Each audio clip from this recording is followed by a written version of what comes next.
Assalamualaikum warahmatullahi wabarakatuh. Bismillahirrahmanirrahim. Alhamdulillahirabbil alamin. Wassalatu wassalamu ala asyrafil anbiya'i wal mursalin sayyidina wa habibina wa syafi'ina wa qurrati a'yunina Muhammadin sallallahu alaihi wasallam wa ala alihi wa sahbihi ajmain. Allahumma shalli ala sayyidina Muhammad wa ala ali sayyidina Muhammad. Amma ba'du. Yang saya hormati Bapak Profesor Dr. Kiai Haji Said Agil Sirot selaku narasumber. Yang saya hormati Bapak Kiai Haji Abdullah Samsul Arifin dan Bapak Kiai Haji Idrus Romli selaku pentabayun juga narasumber dari Forum Ulama Kiai Muda NU Jawa Timur.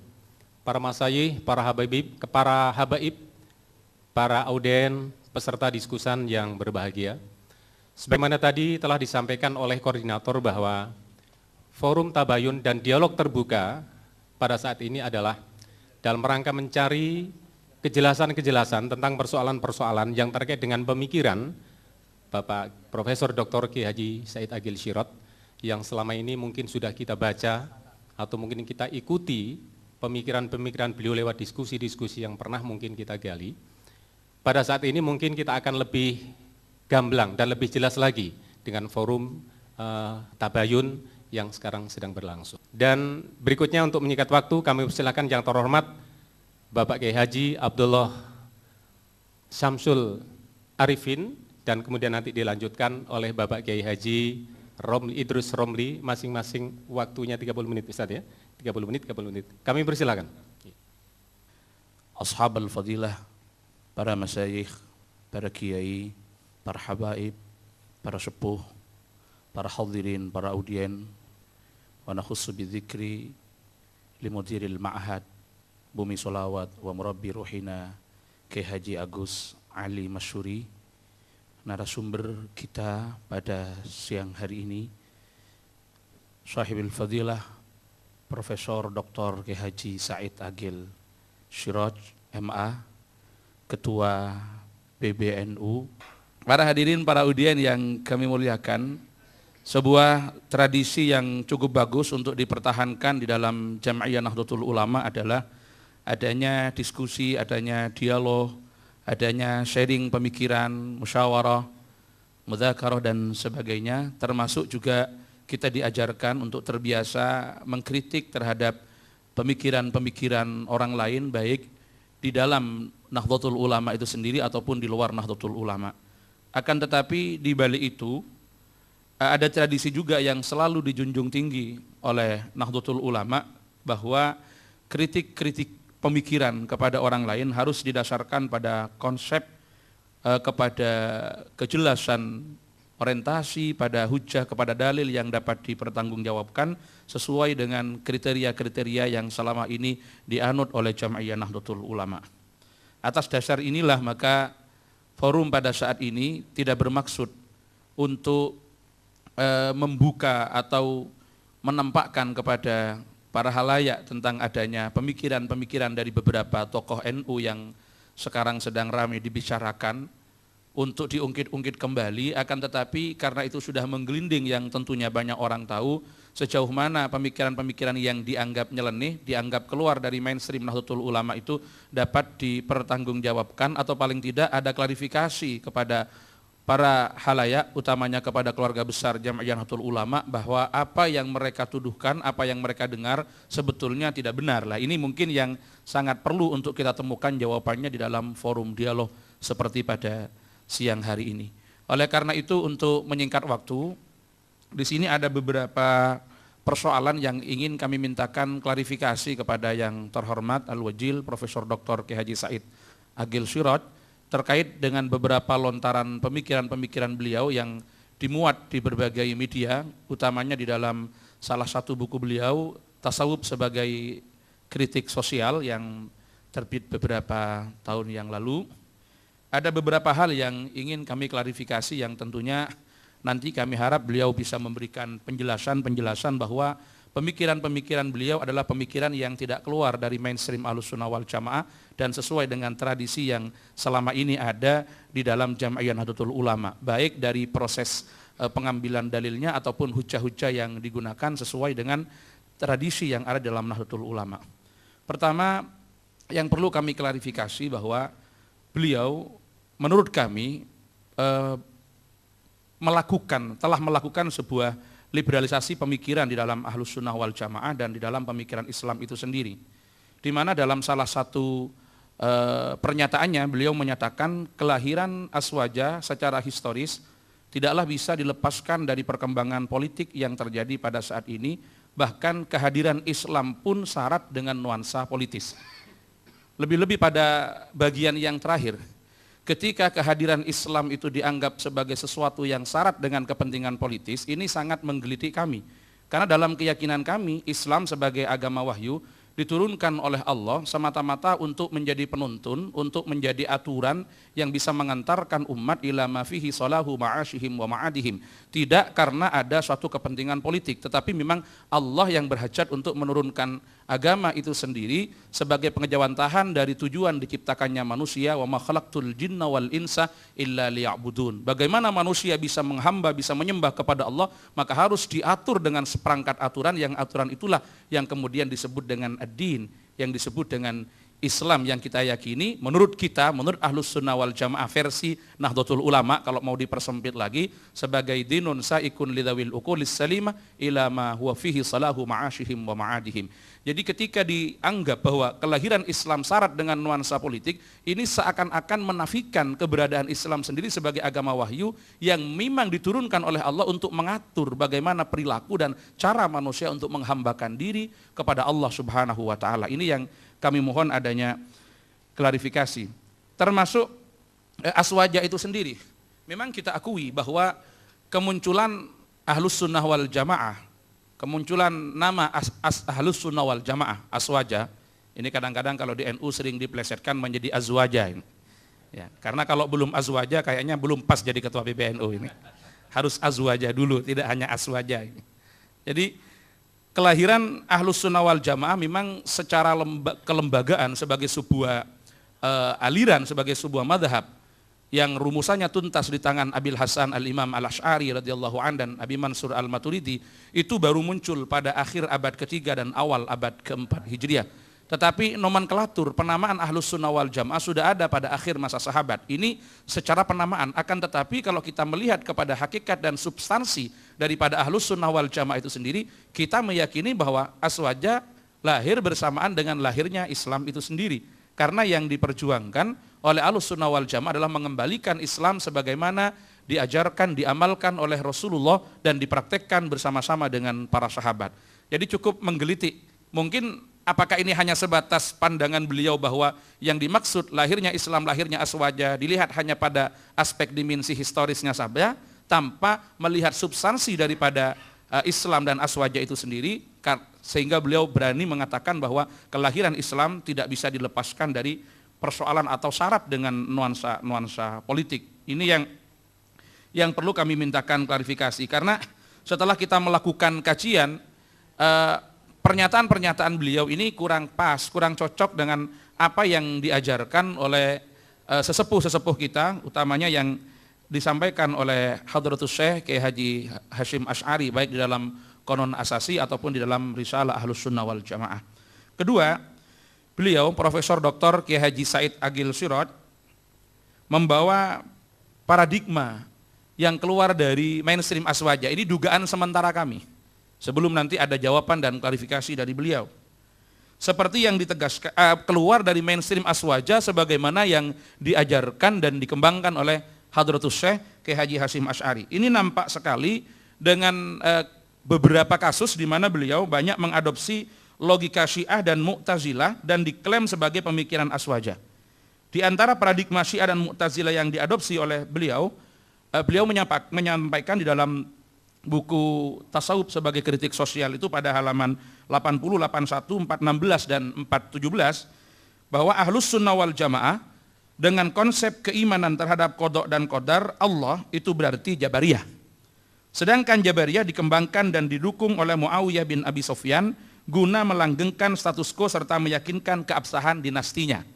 Nah, ini mungkin hal-hal yang juga perlu kami mintakan klarifikasi kepada beliau, karena data-data ini nampaknya beliau ambil dari karya-karyanya orang Mu'tazilah. Jadi diambil dari salah satu buku yang berjudul Tabaqatul Mu'tazilah. Ini asumsi-asumsi yang semacam itu kita temukan referensinya di sana. Padahal bagi kita konsep qadha dan qadar Allah itu bukan Jabariyah, tetapi konsep yang membedakan antara Qadariyah dengan Ahlus Sunnah wal Jamaah. Sedangkan pernyataan bahwa Muawiyah yang mengembangkan dan mendukung Jabariyah untuk melanggengkan kekuasaannya dan membenarkan semua tindakannya, menurut kami dari penelitian kami sampai saat ini tidak didukung oleh riwayat yang valid yang bisa dipertanggungjawabkan keabsahannya. Qadariyah, kata beliau, dikembangkan oleh Muhammad bin Ali al-Hanafiyah yang diklaim sebagai guru Wasil bin Atta, salah seorang pendiri Mu'tazilah. Padahal menurut penelitian kami, Qadariyah itu didirikan oleh Ma'bad bin Khalid al-Juhani pada masa-masa akhir generasi sahabat, dan pandangan ini yang ditentang oleh Ibnu Umar, Jabir, Anas, serta sahabat yang lain sebagaimana dijelaskan oleh Ki Haji Hasyim Asy'ari di dalam Risalah Ahlus Sunnah wal Jamaah. Yang ketiga, ada salah satu pernyataan beliau yang menyatakan bahwa Syiah dan Mu'tazilah patut dikatakan Ahlus Sunnah. Sementara ini rata-rata ketika orang ditanya, apa Sunni itu? Sunni ini definisi negatifnya yang bukan Syi'i gitu. Sementara definisi negatifnya Sunni yang bukan Syi'i, Syi'i yang bukan Sunni. Karena kedua kelompok ini tidak pernah menyatakan bahwa salah satu masuk di dalam yang lainnya. Tetapi beliau mengatakan bahwa Syiah dan Mu'tazilah patut dikatakan Ahlus Sunnah wal Jamaah. Sedangkan perbedaannya dengan Asy'ariyah dan Maturidiyah hanya bersifat furu'iyah. Padahal menurut pandangan kami, Syiah, Mu'tazilah bukanlah Ahlus Sunnah, sedangkan perbedaan antara Syiah dan Ahlus Sunnah tidak hanya ada pada persoalan furu'iyah, tetapi itu masuk pada persoalan-persoalan usul. Ini sebagaimana dijelaskan oleh Hadratus Syekh Ki Haji Hasyim Asy'ari dalam Risalah Ahlus Sunnah wal Jamaah. Kami tidak mengukur dari kitab-kitab yang lain, kami hanya ingin mengukur pemikiran beliau cocok enggak dengan tradisi Nahdlatul Ulama. Nah, kalau seumpama beliau berpikir itu tanpa melabelkan NU, ya berpikir kemana saja, mengambil rujukan di mana saja, kita tidak mau tahu. Tetapi karena selaku ketua PBNU dan calon ketua umum PBNU, maka harus diukur dengan tradisi Nahdlatul Ulama, salah satunya dengan produk-produk orisinil dari NU sendiri, yaitu karya-karya Hadratus Syekh Ki Haji Hasyim Asy'ari. Ini yang sementara ini menjadi patokan kami. Karena bagaimanapun beliau secara tegas di dalam Risalah Ahlus Sunnah wal Jamaah itu termasuk di dalam konon asasi menyatakan bahwa Rafidhah termasuk Syiah adalah kelompok di luar Ahlus Sunnah wal Jamaah yang tidak patut untuk diikuti dan tidak boleh untuk diamalkan oleh umat Islam di Indonesia, khususnya oleh keluarga Nahdlatul Ulama. Dan beliau mengatakan bahwa Rafidhah termasuk Syiah ini merupakan bagian daripada aliran yang sesat di dalam Islam. Ini ukuran-ukuran yang dipakai oleh Ki Haji Hasyim Asy'ari yang kemudian kita anut dan kita nukil pada kesempatan ini. Berikutnya, beliau Profesor Dr. Ki Haji Said Agil Sirot bersikap lunak dan husnudzon terhadap aliran Syiah dan Mu'tazilah seperti yang saya katakan tadi, dengan menganggap mereka sebagai bagian dari Ahlus Sunnah wal Jamaah, di mana perselisihannya hanya perselisihan furu'iyah, padahal pada saat yang sama justru beliau bersikap keras dan suudzon di dalam menyikapi perkembangan politik yang terjadi pada masa sahabat Nabi dan menyikapi secara kritis terhadap pemikiran Ki Haji Hasyim Asy'ari. Bahkan dalam salah satu makalah, apakah itu makalah yang dulu atau sudah dirujuk pendapatnya, beliau juga sempat melontarkan pemikiran yang menurut kami cukup nakal begitu di telinga Nahdlatul Ulama dengan mengatakan rumusan aswajanya Ki Haji Hasyim Asy'ari ini adalah sebuah rumusan yang cukup memalukan begitu. Nah, ketika ini dipahami dan dibaca oleh komunitas Nahdlatul Ulama, nampaknya pembelaan kepada NU sendiri tidak ada, justru bersikap lunak dan husnudzon kepada orang-orang yang selama ini berbeda dengan Nahdlatul Ulama dan dianggap tidak masuk bagian daripada Ahlus Sunnah wal Jamaah sebagaimana yang kita yakini seperti Syiah dan Mu'tazilah itu sendiri. Kemudian ada lagi beberapa pemikiran beliau yang secara singkat kami sampaikan. Beliau juga mengatakan bahwa ini yang perlu kami klarifikasi tentang Ahmadiyah bukan aliran yang sesat. Ini kami juga minta klarifikasi apakah memang seperti itu atau ada pemelintiran orang terhadap pernyataan-pernyataan ini. Yang terakhir tentang pluralisme agama, sebetulnya ini agak mirip dengan pemikirannya jaringan Islam liberal, di mana beliau Profesor Dr. Kiai Haji Said Agil Siraj mengatakan bahwa semua agama itu benar dengan berargumentasi pada ayat 62 dari surah Al-Baqarah yang mengatakan innal ladzina amanu wal ladzina hadu wan nasara was sabiina man amana billahi wal yaumil akhir wa amila salihan falahum ajruhum inda rabbihim wala khaufun alaihim wa lahum yahzanun. Ini hampir sama dengan apa yang kemarin kami klarifikasi kepada jaringan Islam liberal. Kami menginginkan beliau menunjukkan data-data yang atau rujukan dari kitab-kitab tafsir yang dijadikan kesimpulan oleh beliau untuk mengembangkan aspek toleransi yang sangat tinggi atau mengembangkan pemahaman Islam yang inklusif yang tentunya sesuai dengan standar yang dipakai di dalam Nahdlatul Ulama, sesuai dengan kutub al-mu'tabarah yang selama ini dijadikan patokan dan dijadikan pegangan di dalam Nahdlatul Ulama. Karena menurut pandangan beliau, ayat tersebut tidak hanya dapat meruntuhkan dominasi syariah yang bersifat dzanniyat, tetapi memupus ragam-ragam absolutisme agama yang banyak terefleksi pada doktrin-doktrin teologi. Menurut beliau, dalam teks ayat tersebut, kebajikan dan balasan baik dari Allah, yaitu surga, tidak akan melihat predikat mukmin Yahudi, Kristen, Majusi, Buddhis, penganut Konghucu atau label-label agama lainnya, namun titik tekannya hanya ada pada kemauan mereka beriman kepadanya dan kehidupan akhirat serta beramal soleh. Nah, ini yang cukup menggelitik kami, karena dalam pemahaman kami bahwa mereka-mereka itu orang-orang yang beriman, orang-orang Yahudi, orang-orang Nasrani, itu kalau mereka beramal soleh, mereka baik, mereka beriman, mereka akan mendapatkan pahala dari Allah ketika mereka berpegang teguh pada agama mereka sebelum agama mereka dinasah oleh Islam. Karena menurut keyakinan kita, keluarga besar Jami'ah Nahdlatul Ulama, turunnya agama samawi itu secara otomatis menasah terhadap agama yang sebelumnya dan sebelumnya. Jadi ketika Islam turun, maka tidak ada pilihan lain bagi orang Yahudi dan orang Nasrani kecuali mereka harus berfusi ke dalam Islam itu sendiri. Sebagai pengejawantahan daripada man amana billahi wal yaumil akhir, maka mereka akan melakukan fusi karena iman kepada Allah, juga iman kepada berita yang disampaikan oleh Allah, keberadaan Rasulullah sebagai nabi terakhir, keberadaan Islam ya sebagai agama yang universal. Maka dengan demikian keimanan mereka harus disertai dengan sebuah konsekuensi mengakui dan mengikuti Islam sebagai satu-satunya agama yang benar ba'da maji'il Islam. Ini selama ini yang dipahami oleh komunitas Nahdlatul Ulama dari beberapa referensi dan kitab-kitab tafsir yang selama ini kita anggap sebagai bagian dari kutub al-mu'tabarah. Saya kira ini pengantar dari kami, dari komunitas Forum Kiai Muda, ini asuhan Kiai Haji Ali Masyhuri. Kenapa Kiai Muda? Karena yang tergabung di sini rata-rata usianya itu 30-an Kiai. Jadi 31, 32, 33 dan belum sampai 35-an. Jadi disebut dengan Kiai Muda semua ini. Ini bimbingan dan asuhan Kiai Haji Agus Ali Masyhuri. Untuk selanjutnya kami kembalikan kepada moderator untuk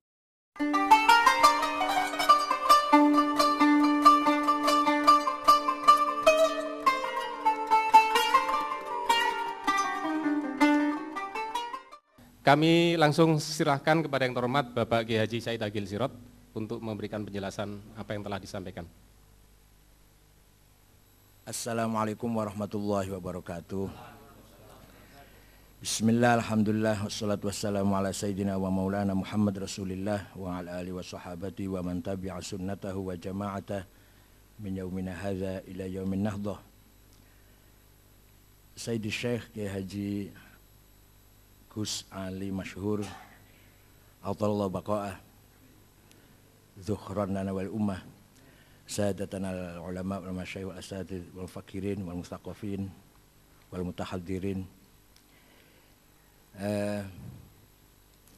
Innahu lamin dawa'is surur an akuna amamakum fi hadhi sa'ah bi hadzal ma'had al-mubarak bumi sholawat tahta isyraf Sayyidi Syekh Kiai Gus Ali Masyhur. Nahnu huna ji'na lil muhawarah wal mudakhalah. Sebenarnya tidak ada kaitan dengan pencalonan muktamar sebenarnya. Majelis ilmiah itu lepas daripada itu, karena muktamar hal lain, majelis ilmiah hal yang lain lagi. Islam bukan hanya dinul aqidah wa syariah. Di samping dinul aqidah wa syariah, Islam adalah dinul ilmi wa thaqafah, dinul adab wal hadarah, dinul taqaddum wal madaniyah. Ini yang menjadikan Islam bisa diterima di mana-mana sampai di bumi Nusantara. Kalau tidak dibarengi dengan, dikemas dengan thaqafah, hadarah yang ada di tempat itu, niscaya Islam hanya diikutin oleh beberapa gelintir orang saja.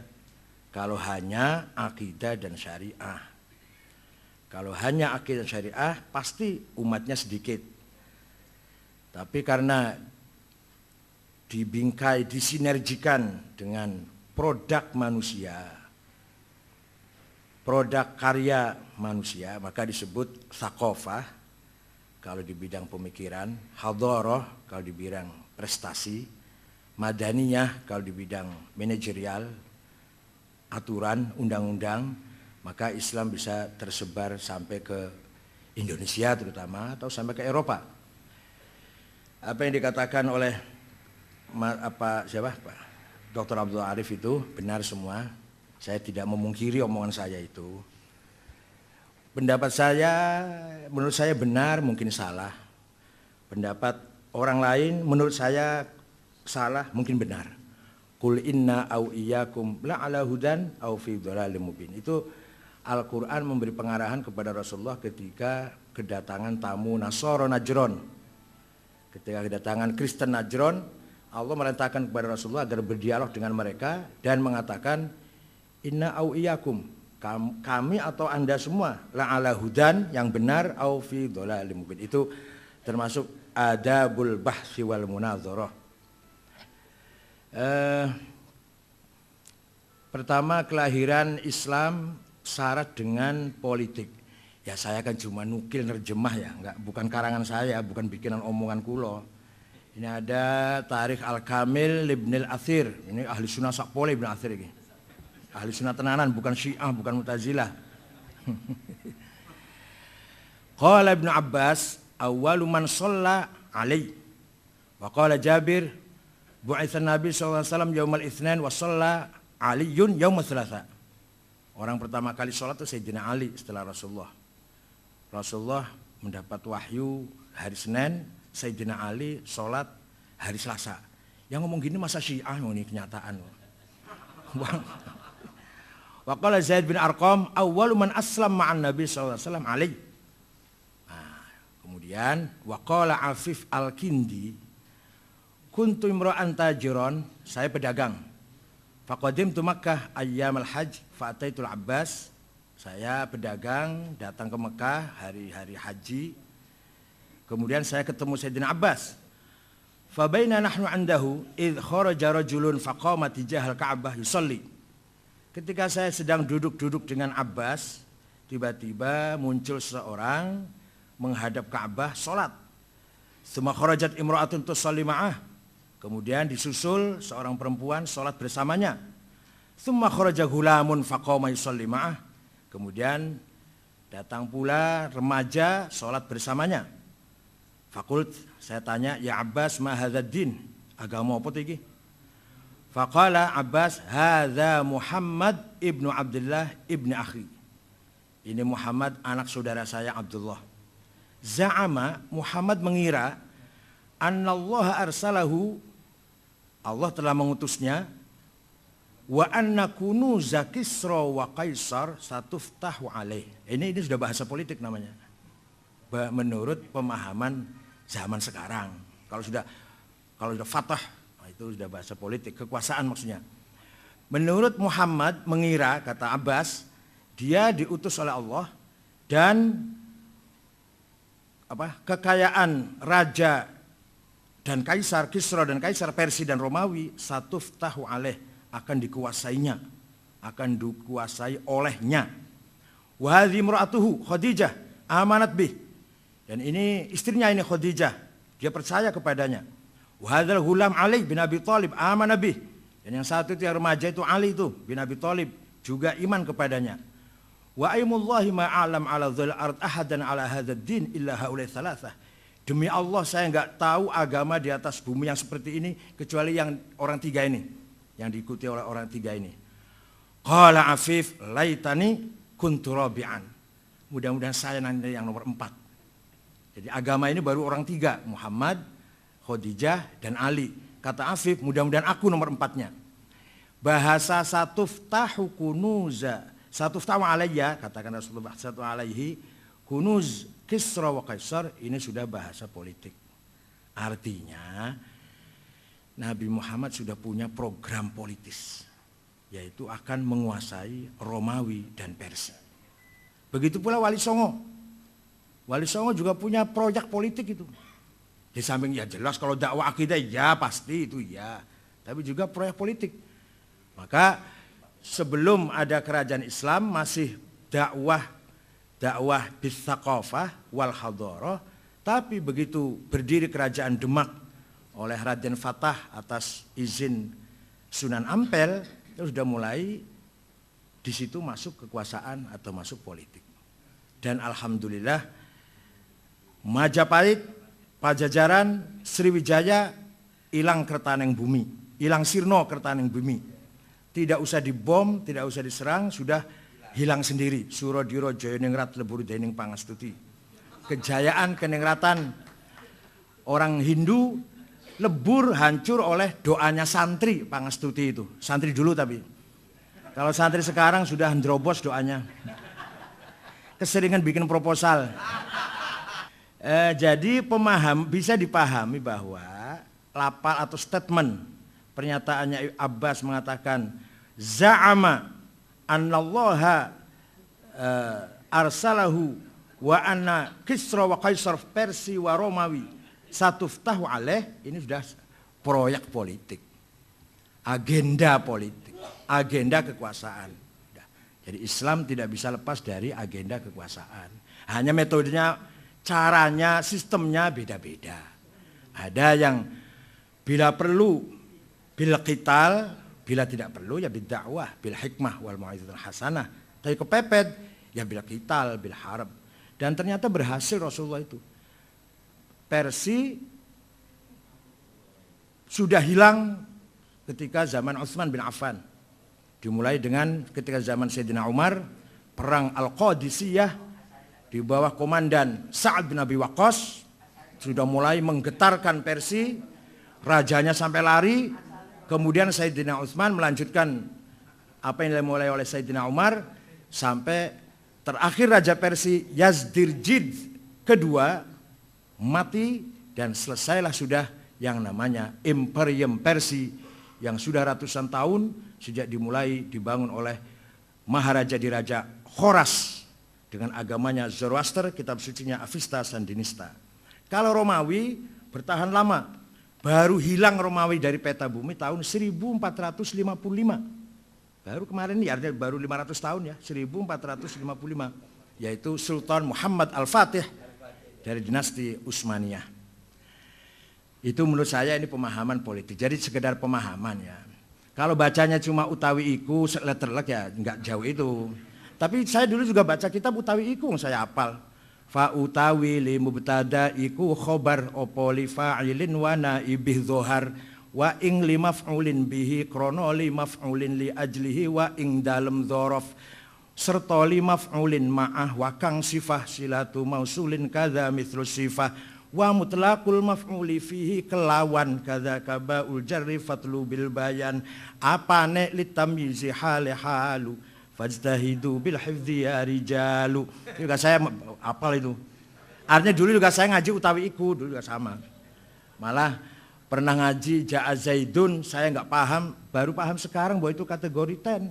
Zaidut tawilul abyadu ibnu maliki fi baitihi bil amsi kana muttaqi biyadihi saifun lawahu faltawa fahadhihi maqulatun ashrun sawa.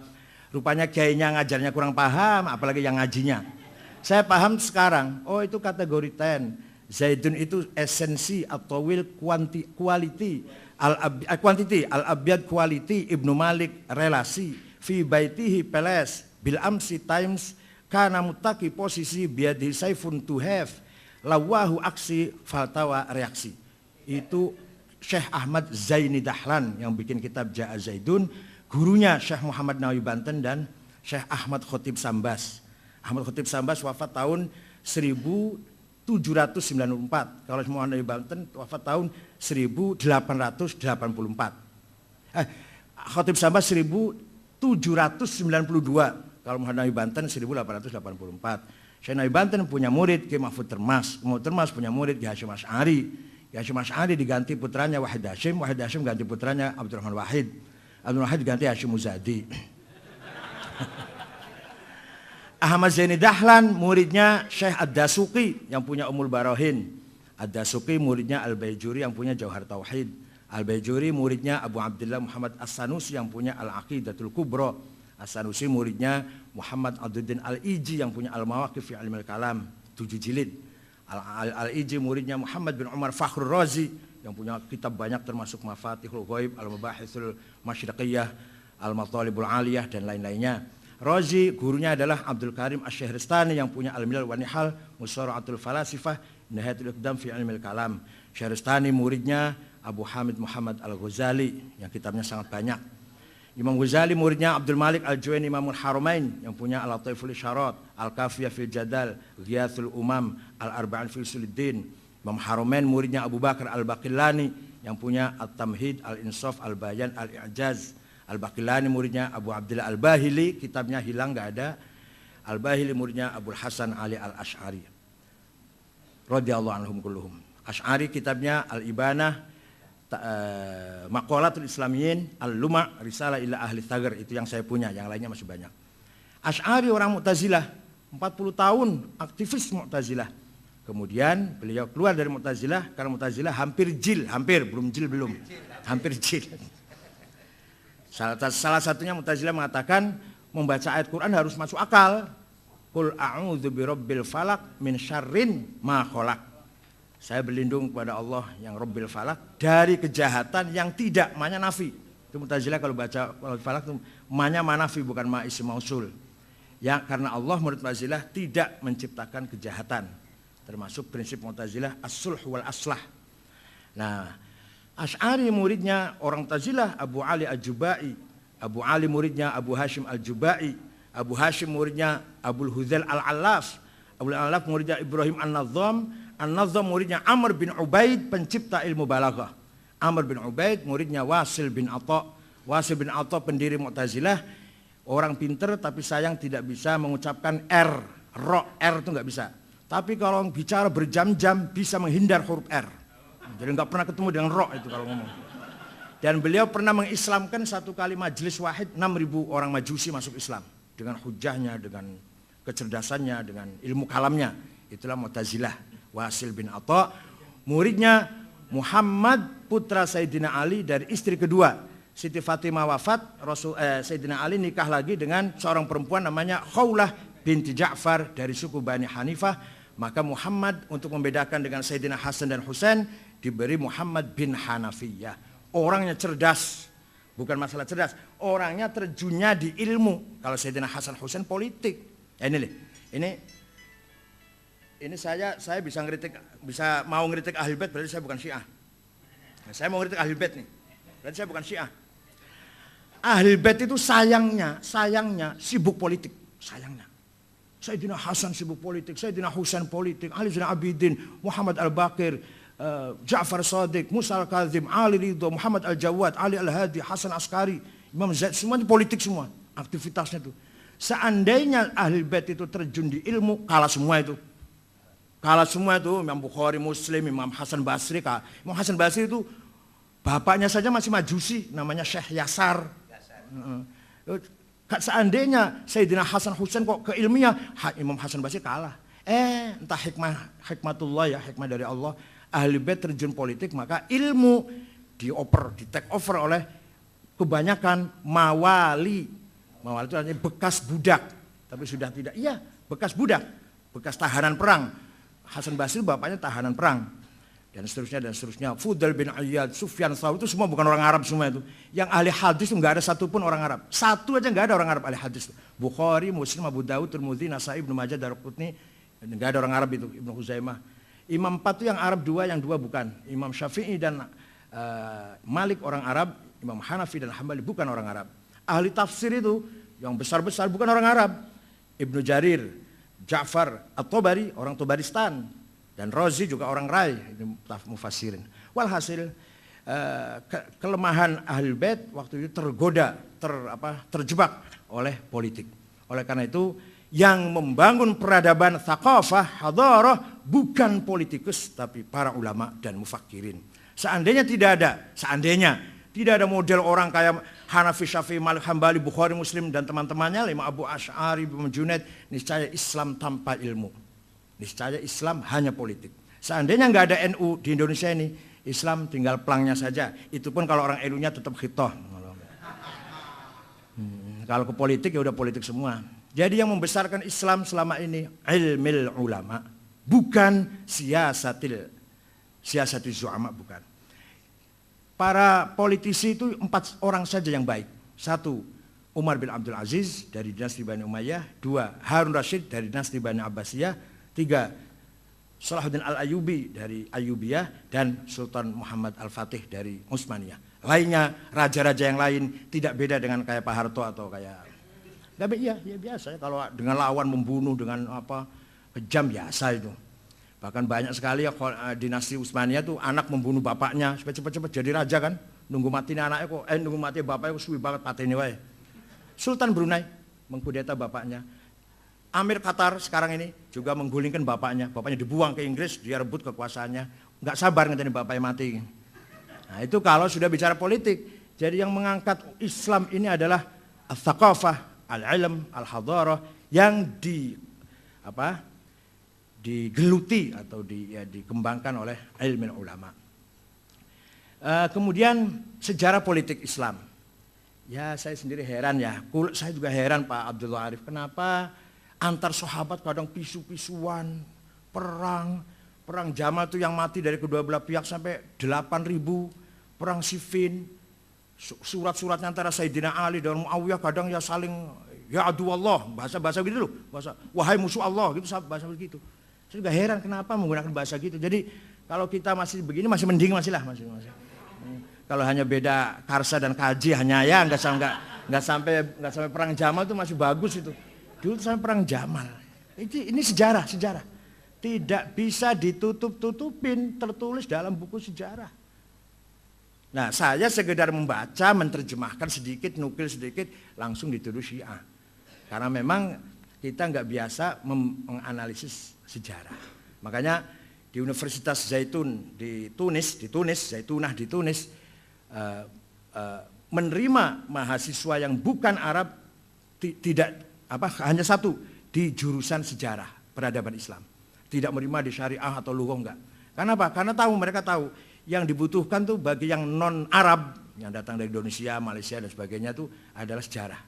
Nah, maka Universitas Zaitunah tidak menerima yang non Arab ke syariah atau fikih atau lughah enggak. Nah, kemudian politik berkembang, ulama juga berkembang, peradaban juga berkembang. Yaitu tadi untung ada model Imam Hasan Basri, ada Fudail bin Iyad, ada Sufyan Tsauri, untungnya itu.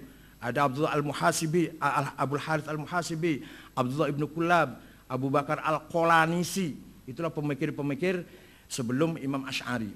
Nah, puncaknya ahli sunnah adalah Imam Asy'ari. Walaupun lapal atau label secara eksplisit ahli sunnah wal jamaah zaman Rasulullah belum terdengar itu. Paling ada ma'ana alaihi washabi, lapal secara eksplisit ahli sunnah wal jamaah itu belum terdengar ketika zaman sahabat. Seandainya ada niscaya Imam Hasan Basri sudah pakai itu. Seandainya ada lapal ahli sunnah wal jamaah, Imam Hasan Basri niscaya sudah pakai. Kenapa baru terdengar mulai abad kedua Hijriah? Ini ilmiah loh ya, ilmiah bukan karena senang atau enggak senang. Jadi kalau orang ngeritik itu ngeritik ilmiah, bukan. Saya boleh saja ngeritik Kiai Hasyim Asy'ari, tapi tiap pagi dan sore saya selalu baca Fatihah untuk Imam Hasyim Asy'ari. Iya. Ngeritik boleh. Saya dengan Gus Dur juga ngeritik, tapi saya cium tangan. Kemudian Syiah dan Mu'tazilah. Coba kalau bacanya dari agak awal gitu jadi nggak sepenggal gitu bisa paham. Begini, pelajaran, gampangannya gitulah. Pelajaran di universitas di Timur Tengah, apa Al-Azhar, apa Ummul Qura, apa ada 2 mata kuliah. Al-Firaqul Islamiyah dan Al-Firaq Ghairul Islamiyah. Itu pelajaran saya, mata kuliah saya. Al-Firaqul Islamiyah, Khawarij, Jabariyah, Qadariyah, Jahamiyah, Murji'ah, Mu'tazilah, Syiah. Syiahnya pun nanti yang Imamiyah ya, yang Imamiyah. Nanti ada lagi yang mata kuliah namanya Al-Firaq Ghairul Islamiyah. Ismailiyah, Batiniyah, Bahaiyah, Babiyah, Ahmadiyah. Itu pelajaran mata kuliah sendiri. Ghairul Islamiyah, Al-Firaq Ghairul Islamiyah. Kalau yang tadi Mu'tazilah, Syiah apa itu?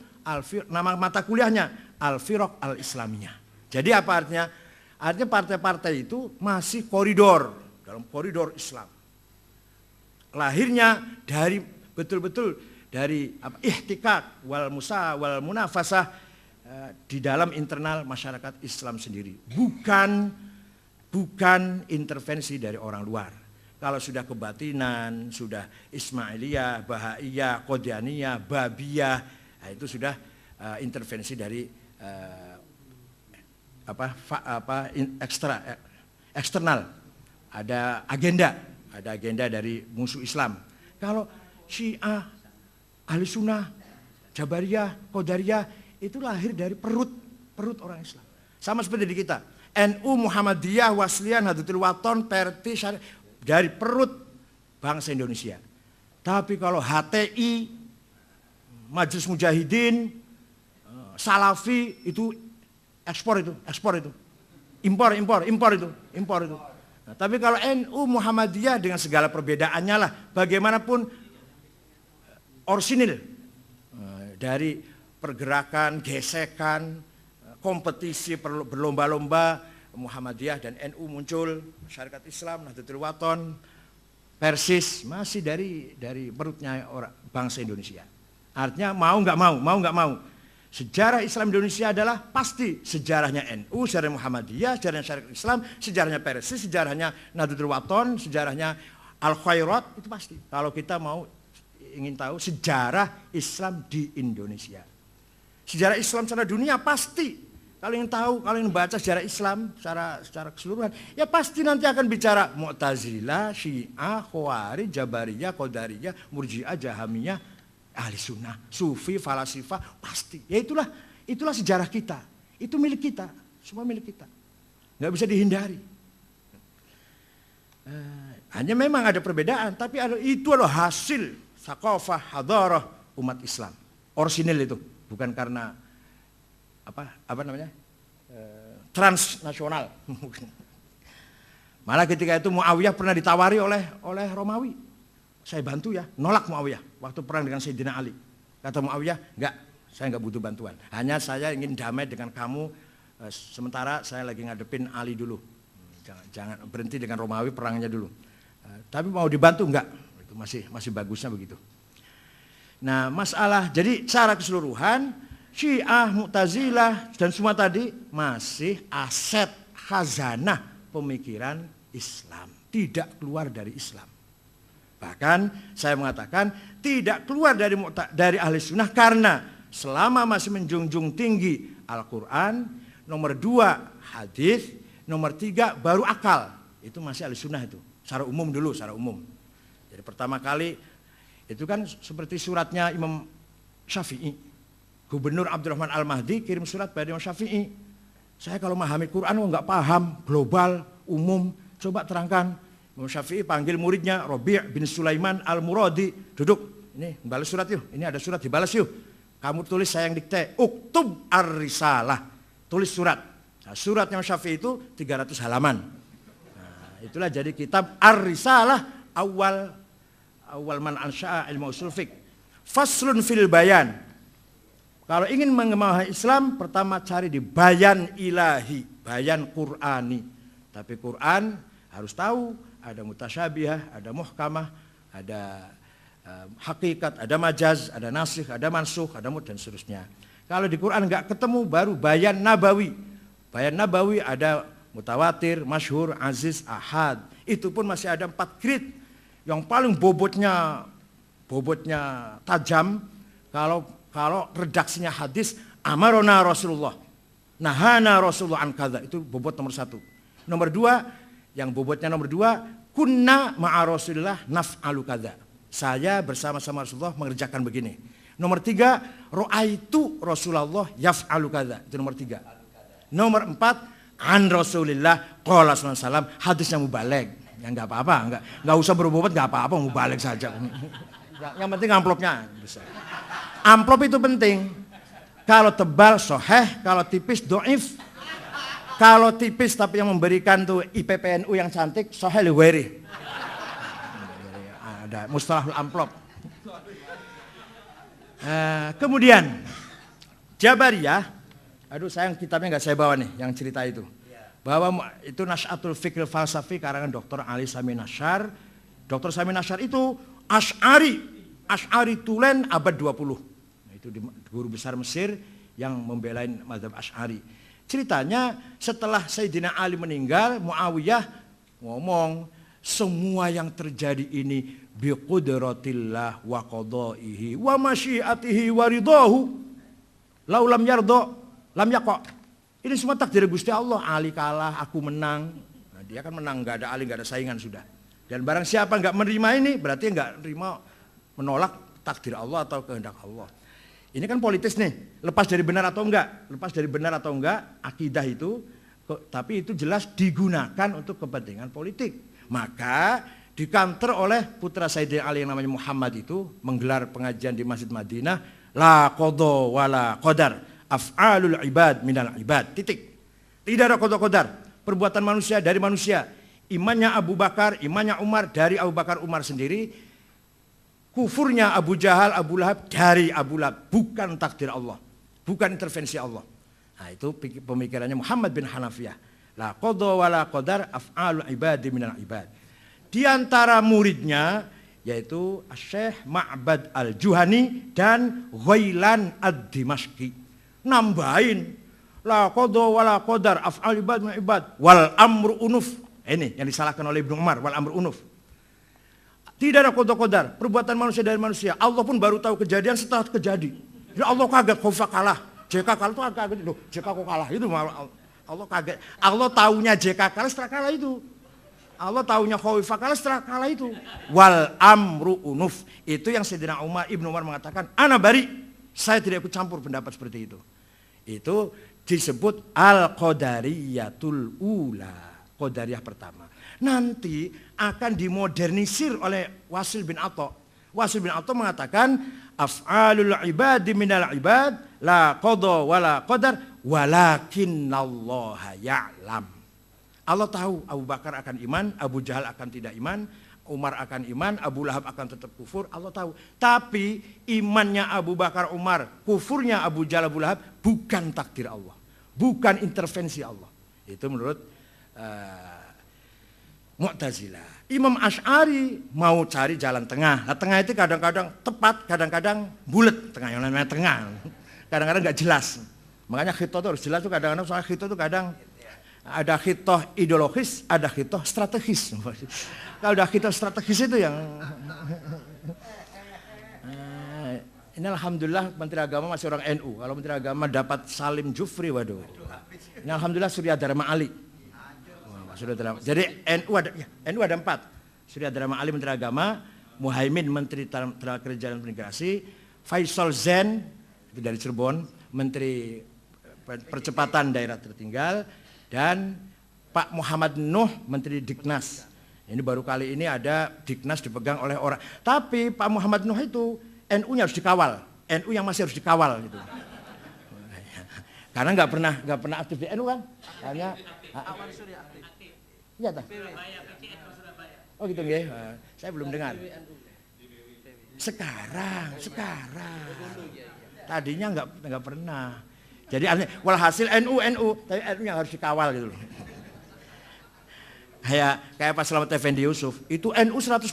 2 periode ketua Ansor, anaknya Kiai Yusuf hafidz Quran, tapi Golkarnya 150%. Enggak. Bukan karena muktamar, bukan. Ya memang gitulah. Beliau 20 tahun meninggalkan NU, 20 tahun di Golkar. Waktu Cipasung itu lawan Gus Dur, belain Abu Hasan waktu Cipasung. Jadi NU-nya 100%, anaknya Kiai Yusuf, Haji Barang, Pondok Tahfidz Quran. Golkarnya 150%. Dan Golkar dulu lagi, bukan Golkar sekarang. Kalau Golkar sekarang kan setengah halal. Nah, dimorganisir oleh dicari jalan tengah oleh Imam Asy'ari begini. Istita'atul insan la qoblal fi'li wala ba'dal fi'li faqat indal fi'li. Saya tidak boleh mengatakan gelas ini tak banting pasti pecah, nggak boleh. Nggak bisa ngomong pasti pecah. Atau setelah saya pecahkan satu, kemudian satu lagi. Ini yang satu lagi juga kalau saya banteng pasti pecah. Itu ba'dal fi'li, tidak juga.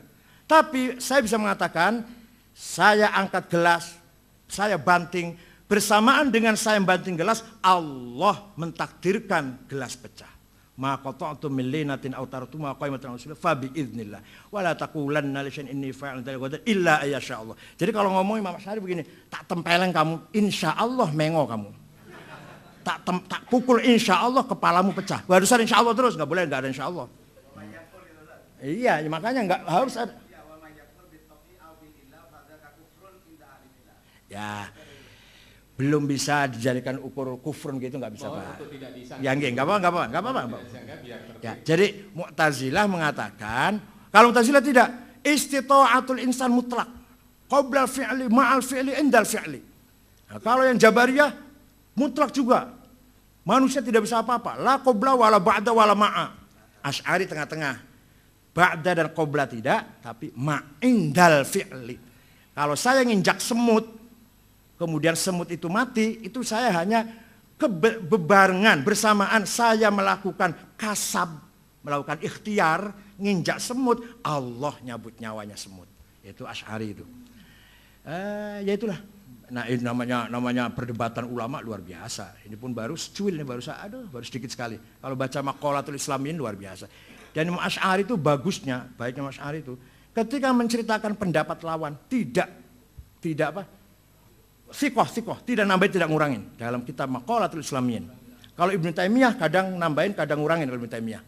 Atau Abdul Qahir siapa? Al-Baghdadi itu kadang keterlaluan kalau menceritakan pendapat lawan. Kalau Asy'ari tidak. Maqalatul Islamiyin apa adanya. Kata lawan itu diceritakan sebenarnya baru dijawab. Nah, sudah.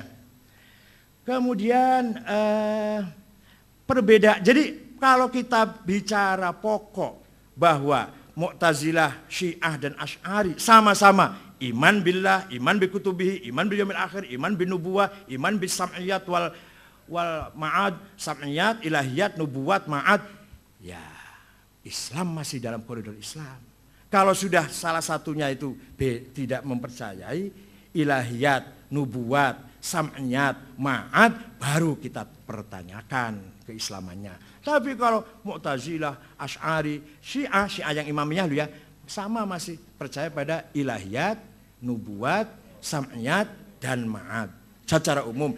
Adapun setelah itu perbedaan, jangankan Syiah dan Ahli Sunnah. Di dalam Ahli Sunnah Asy'ari juga kadang tajam sekali perbedaannya. Menurut Imam Razi, yang penting sifat yang 20 cuma satu, sifatul ilmi. Yang penting itu. Cuma kalau sudah ilmu pasti wujud. Kalau ilmu pasti kudrah, kalau ilmu pasti irodah, kalau ilmu pasti hayah, kalam, sama, basor. Kalau ilmu pasti, itu loh. Jadi Imam Razi sendiri mengatakan yang penting sifat Allah satu, al-ilm. Itu kan hampir Mu'tazilah itu, hampir Mu'tazilah. Kalau Mu'tazilah mengatakan Allah nggak punya sifat. Tapi kalau punya sifat, sifat Allah itu qadim apa hadis? Kalau hadis mustahil, zatnya qadim kok sifatnya hadis. Kalau qadim la ta'addadatil qudama. Sing qadim wakil banget, zatnya Allah sifatnya pitu. Berarti wulu qadim. Kristen menganggap 3 qadim saja kafir, apalagi. Nah itu ini hujahnya Mu'tazilah. Maka Allah alimun bi'ilmin huwa dzatuh. Allah qadirun biqudratin hiya dzatuh. Itu i'lalnya Mu'tazilah. Kata Asy'ari tidak.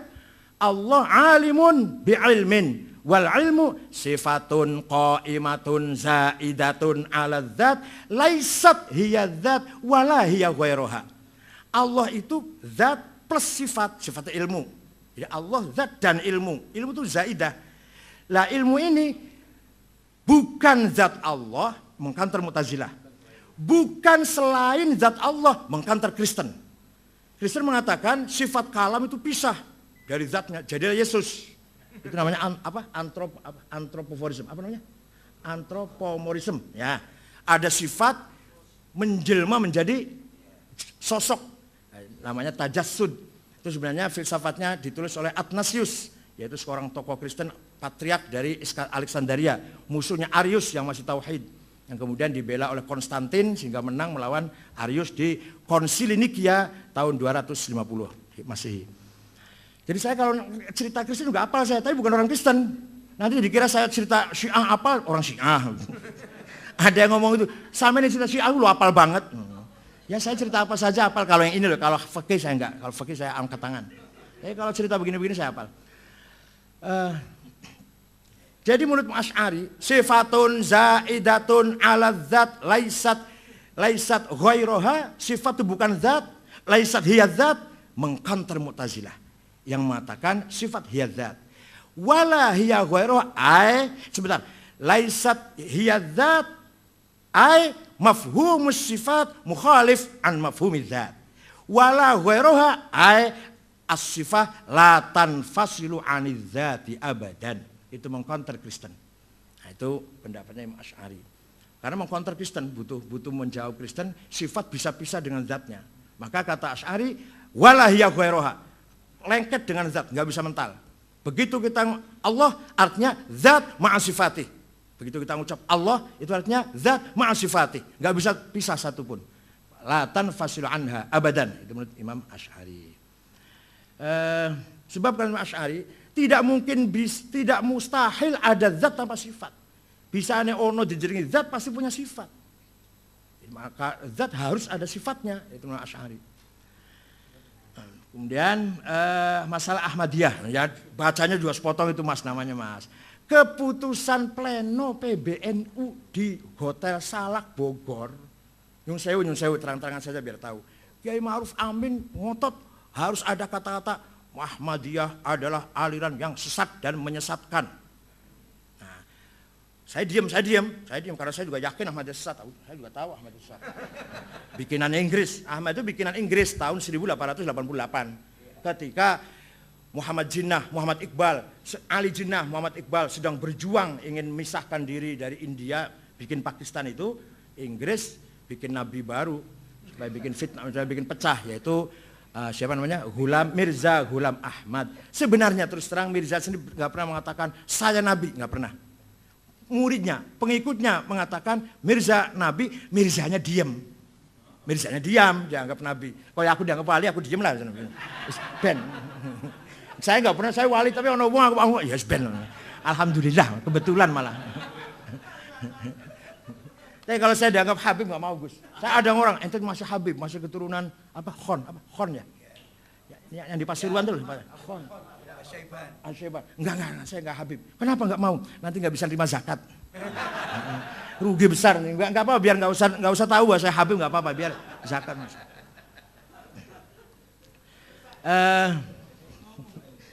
Ahmadiyah menurut keputusan pleno PBNU waktu di sidang komisi Kiai Ma'ruf Amin, Pak Masdar dan saya tetap ngotot ada kata-kata Ahmadiyah adalah aliran yang sesat dan menyesatkan. Ketika di pleno dipimpin oleh Kiai Sahal, Kiai Tolha, katibnya Nazaruddin Umar, ya, tidak usah menggunakan bahasa caci maki.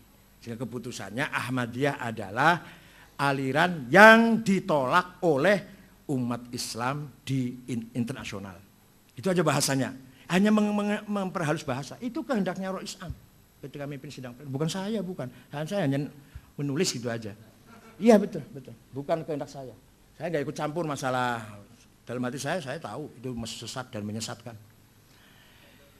Tapi Kiai Sahal menghendaki bahasanya jangan gitu. Kita perhalus bahasa. Jadi Ahmadiyah adalah aliran Islam yang ditolak oleh umat Islam dunia. Enggak menghindari bahasa sesat dan menyesatkan itu. Kemudian apa? Agama-agama itu benar. Ya kalau ditafsirnya begini dong Mas. Kalau memang dia amana billahi imanan sahihan wal yaumil akhir imanan sahihan wa amila sholihan amalan mutabiqan li syariatil islamiyah, selesai.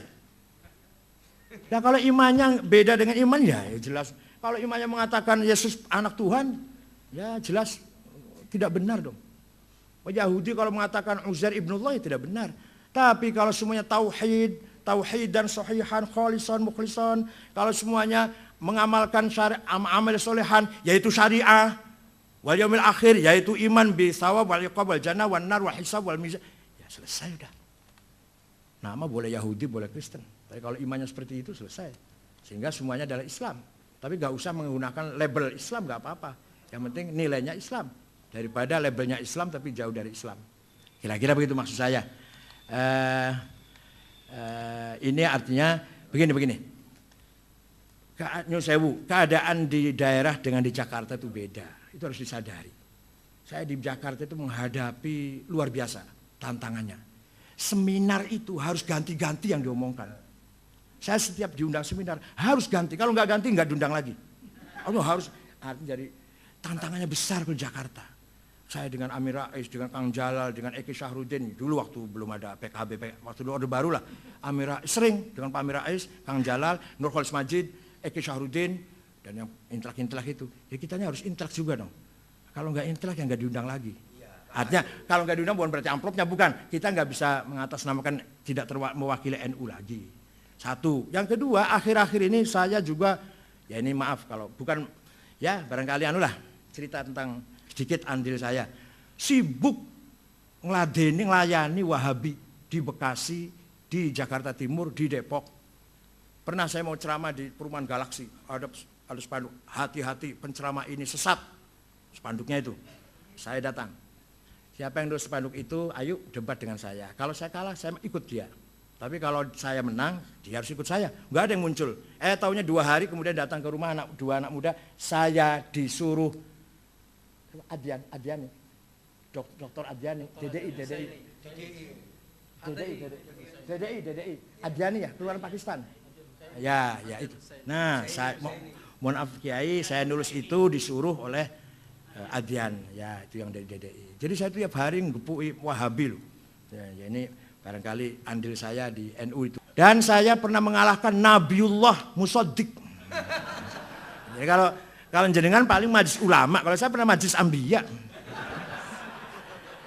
3 jam diskusi di Mabes Polri. Ditonton oleh polisi nggak ikut campur, cuma nonton. Nabi Musaddiq itu 3 jam tanggal 9 Desember 2007. Dan tobat dan menang saya. Alhamdulillah itu. Dan saya pernah menengah-nengahi seminar Sunni Syiah di Qatar. Hari pertama saling caci maki. Syekh Wahbah Zukhaili, Ali Sobuni, dengan Ali Taskhiri. Hari kedua saya tengah-tengahin. Alhamdulillah berhasil, dianggap berhasil gitu loh. Akhirnya malah ditindaklanjuti di Istana Bogor. Hanya sayang karena Menlu abstain di Dewan Kaum PBB, maka yang datang bukan tokohnya, orang-orang kurang berbobot lah, baik dari Syiah maupun dari Sunnahnya. Karena Menlu pemerintah Indonesia ikut mengutuk Iran, maka orang Irannya yang datang kecil. Oh ya, kalau Imam Syafi'i simpati pada Syiah, berapa halaman nih? Ini karangan Imam Fakhrur Razi, Manaqibus Syafi'i. Ada beberapa poin Imam Syafi'i mengapa dituduh simpati dengan Syiah. Ada di sini nih. Ya. Sebentar. Ya. Ini ada ini. Za'amu annahu minhum. Ada orang menuduh bahwa Syafi'i itu Rafidhah. Wahtajju alaihi biwujuh. Al-awwal, idza dzukira asy'aran musy'ara bi raghbatihi fi dzalikal madhhab wa ruya anna al-Muzanni qala qultu li Syafi'i innaka rajul tuwali ahlul bait. Kata Imam Muzni, jenengan itu ulama yang agak miring ke ahlul bait. Falau amilta fi hadzal bab abyatan, buat jenengan bikin syair. Maka Imam Syafi'i bikin syair, wa ma zala kitmanika hatta ka'annani yaruddu jawab as-sa'ilina li'ajam waktu muwaddi ma' sofai maradati litaslama min qawlil wushati wa aslamu. Ana syi'i fi dini wa ahli bi Makkah thumma dari asqaliyah bi atyaba maulidin wa azza fakhrin wa ahsana madhhabin yasmul bariyah. Jadi ana Syi'i, sampai gitu sampai Imam Syafi'i itu. Syairnya ini. Jadi bukan Syiah politik tapi simpati pada Syiah daripada waktu itu penguasanya zolim-zolim kan gitu. Sampai-sampai Imam Syafi'i dipanggil oleh Harun Rasyid karena dituduh Syiah. Ini Manaqib Syafi'i karangan Imam Razi halaman 140 sampai 141. 2 halaman cerita tentang Imam Syafi'i agak cenderung simpati pada Syiah dalam rangka ngeritik pemerintah yang zalim. Terima kasih. Assalamualaikum warahmatullahi wabarakatuh.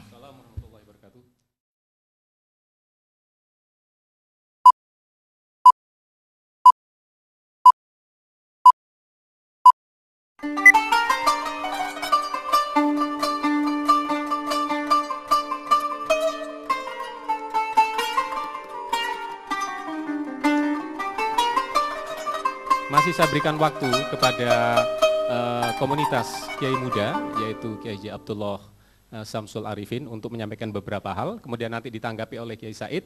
Kalau jika masih ada waktu nanti kita floor. Saya persilakan. Terima kasih Kiai atas penjelasannya yang cukup didasarkan kepada beberapa referensi, tetapi kita masih ada beberapa hal yang cukup menggelitik. Pertama, kenapa kita tidak sepakat dengan pernyataan Kiai bahwa Islam dilahirkan dalam motif politik? Tadi ada sedikit potongan dari informasi yang disampaikan Kiai. Sebetulnya kalau yang kami pahami bahwa ketika Rasulullah mengatakan nanti Persia dan Romawi itu akan ditaklukkan, itu karena menjawab adanya keraguan dari beberapa orang kafir pada waktu itu ketika diajak masuk Islam. Ini kami temukan di dalam sebuah riwayat Ahmad ketika diajak masuk Islam. Ini kami temukan masuk Islam. Ini diajak Ahmad al-Bawi dalam salah satu mujamnya, mereka tidak mau masuk Islam karena kekhawatiran. Sebab kalau kami masuk Islam nanti kan kami khawatir akan terjadi embargo, akan terjadi keterputusan hubungan. Akhirnya Rasulullah mengatakan kalau kamu masuk Islam nanti Allah yang akan memberikan karunia, Persia dan Romawi itu akan ditaklukkan. Jadi ini jelas bagi kami bukan Islam lagi dalam motif politik, tetapi ketika kita mengikuti Islam sesuai dengan apa yang dikehendaki oleh Allah, maka karunia akan datang sehingga hajat kita bisa dikabulkan dari situ. Jadi tidak menuduh bahwa Islam itu lahir dalam motif politik. Ini klarifikasi kami terhadap data yang Kiai sampaikan tadi. Kemudian yang kedua, yang cukup menggelitik juga bahwasanya Imam Syafi'i itu adalah simpatisan Syiah. Simpati kepada Syiah tadi dari data yang disampaikan oleh Kiai.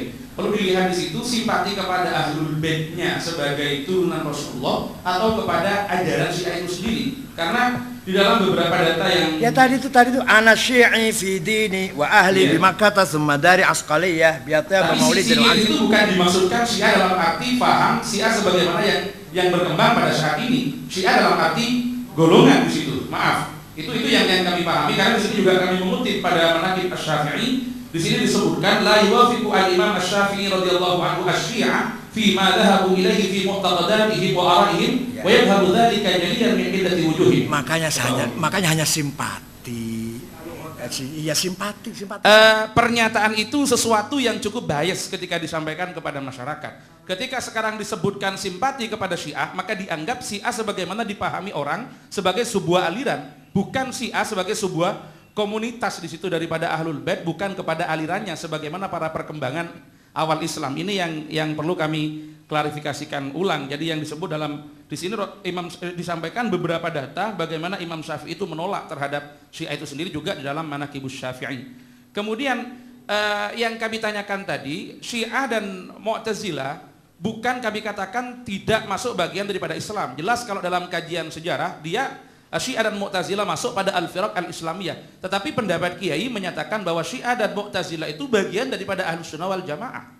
Di dalam buku ini bukan bagian dari Islam lagi, tapi sudah menyempit kepada bagian daripada Ahlus Sunnah wal Jamaah. Yang kami persoalkan bahwa penyebutan ini berbeda dengan definisi-definisi kita tentang Ahlus Sunnah wal Jamaah, walaupun diambil pada definisi universalnya, bukan definisinya Syekh Hasim Al-Asy'ari yang dianggap, ya mohon maaf dalam tanda petik tadi agak cukup memalukan itu.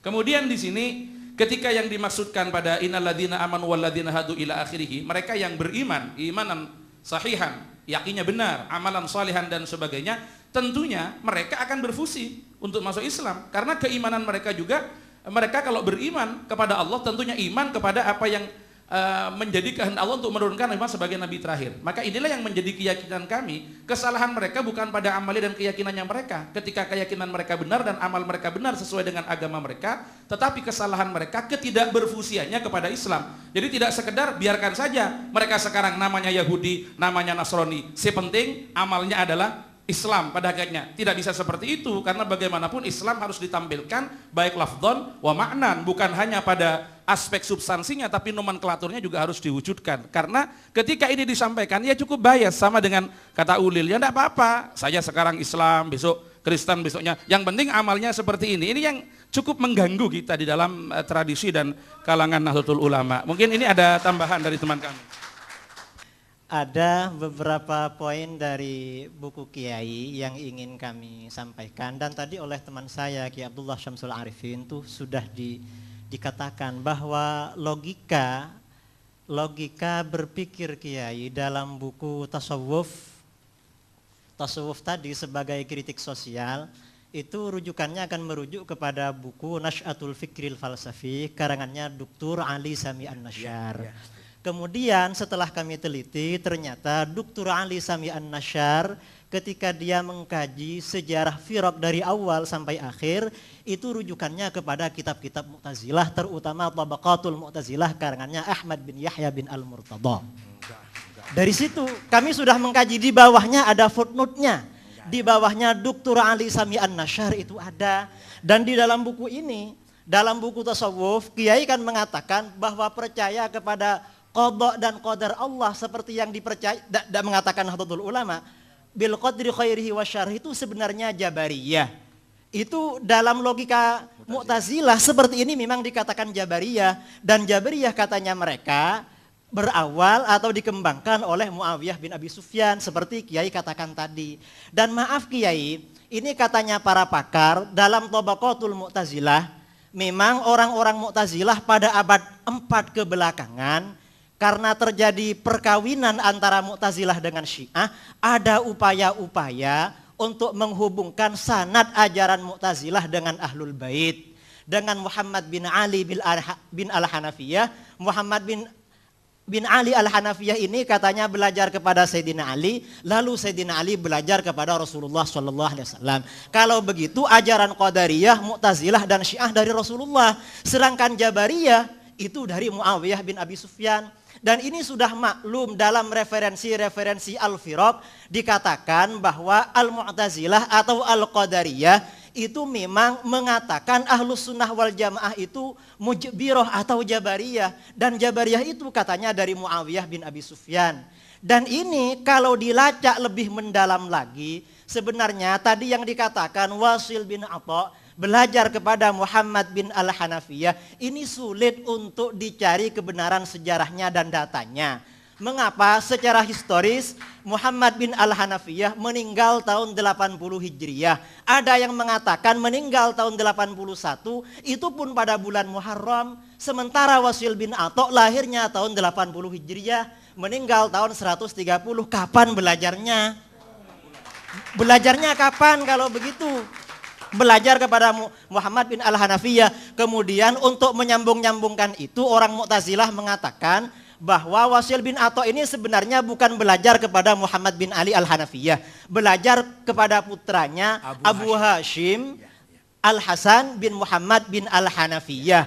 Memang Abu Hashim bin Al-Hanafiyah ini sempat mujalasah, ya, kathir dawam al-mujalasah dengan Wasil bin Atha, tetapi perlu diingat bahwa Abu Hashim bin Al-Hanafiyah, Abu Hashim bin Muhammad ini meninggal sekitar 198 Hijriyah.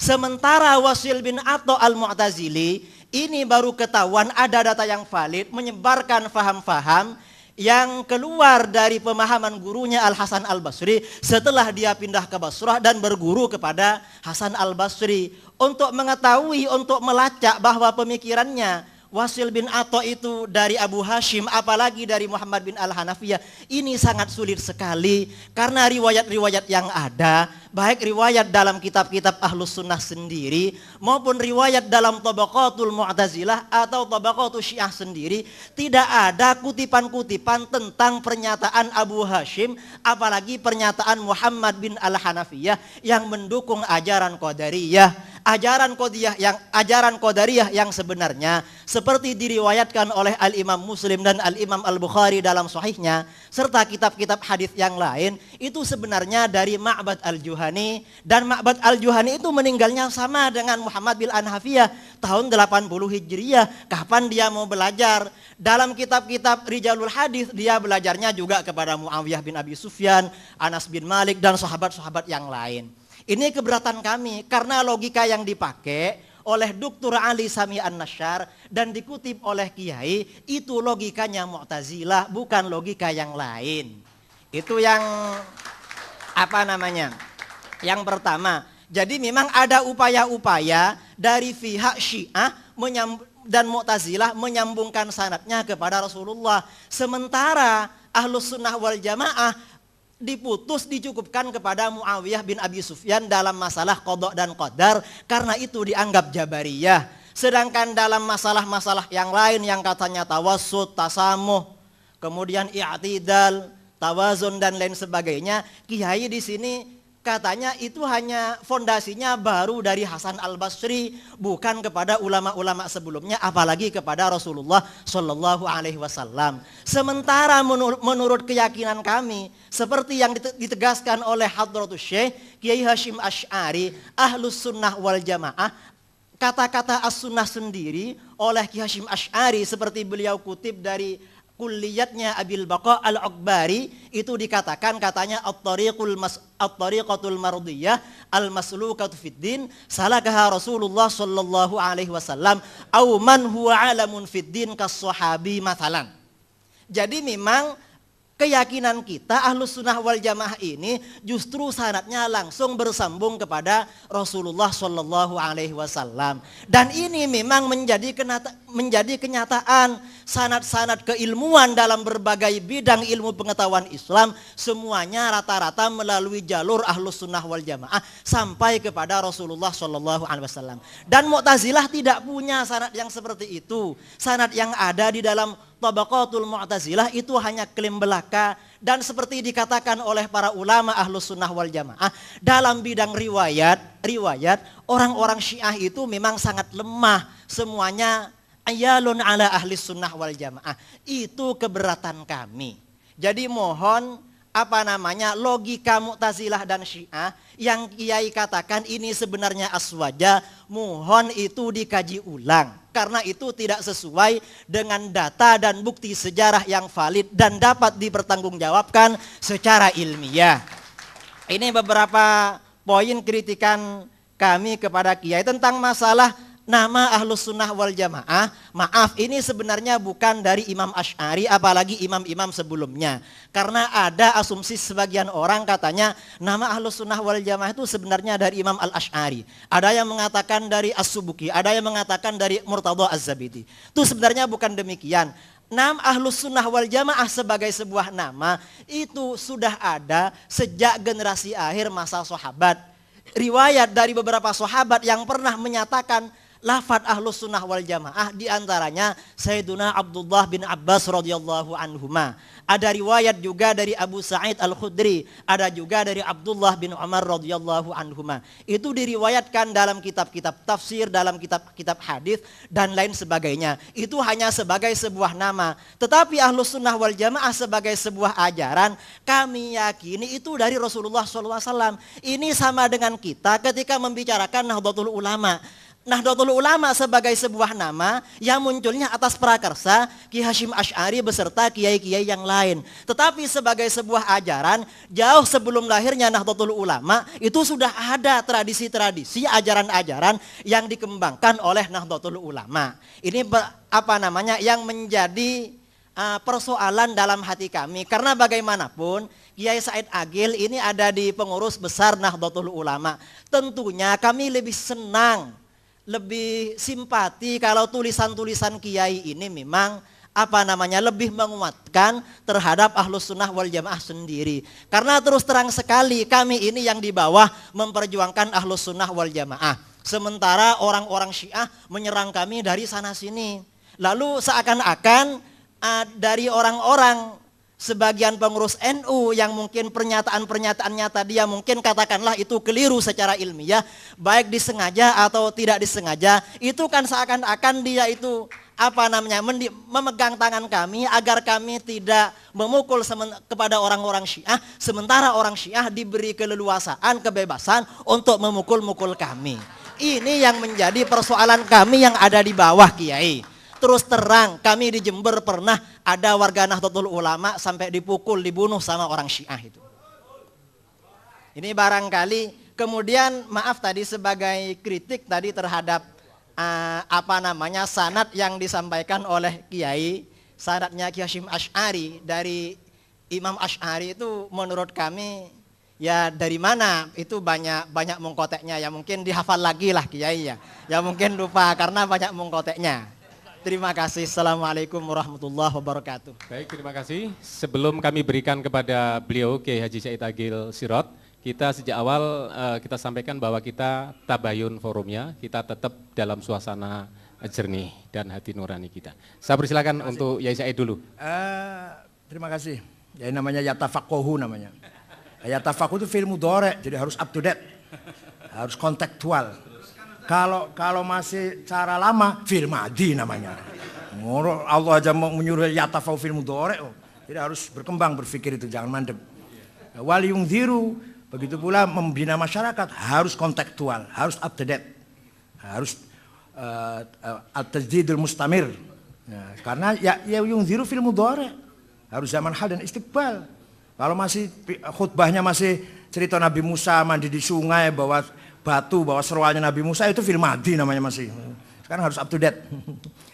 Nah, yang kesalahan-kesalahan itu karena saya nulis. Kalau saya nggak nulis nggak tahu salahnya kan. Jadi kalau ente nggak nulis nggak tahu salahnya, nggak nulis. Ya, al khoto minal amal. Orang yang kesetrum ya tukang listrik, udah kutik listrik. Kalau nggak pernah pegang listrik nggak pernah kesetrum. Orang nabrak ya supir, karena nyupir. Coba nggak jadi supir nggak pernah nabrak. Jadi kesalahan itu karena dari amal, kesalahan itu. Kalau nggak mau salah ya jangan beramal, nanti nggak mau salah nanti. Bahwa Ali Sami Nasyar hanya mengambil dari Mu'tazilah itu tidak benar, Said.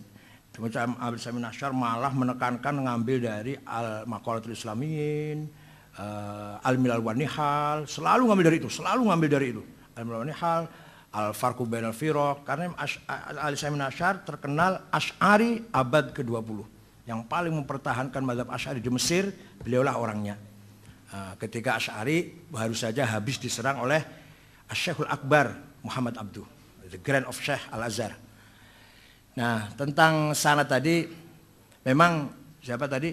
Wasil bin Atha, temannya Abu Hashim memang ya. Abu Hashim kenapa namanya Abu Hashim padahal dia nggak punya istri, mati belum punya istri, tapi namanya kok Abu Hashim. Saya nggak tahu kenapa namanya Abu Hashim, padahal nggak punya anak. Abu Hashim ini anaknya Muhammad bin Hanafiyah. Dialah yang menggerakkan pasukan di bawah tanah untuk menggulingkan dinasti Bani Umayyah. Pimpinan di timur Abu Muslim Al-Khurasani, itu kadernya Abu Hashim yang akan siap menggulingkan Bani Umayyah. Abu Hashim punya catatan pasukan-pasukan itu, jaringan-jaringan lah. Di tengah jalan sakit perut,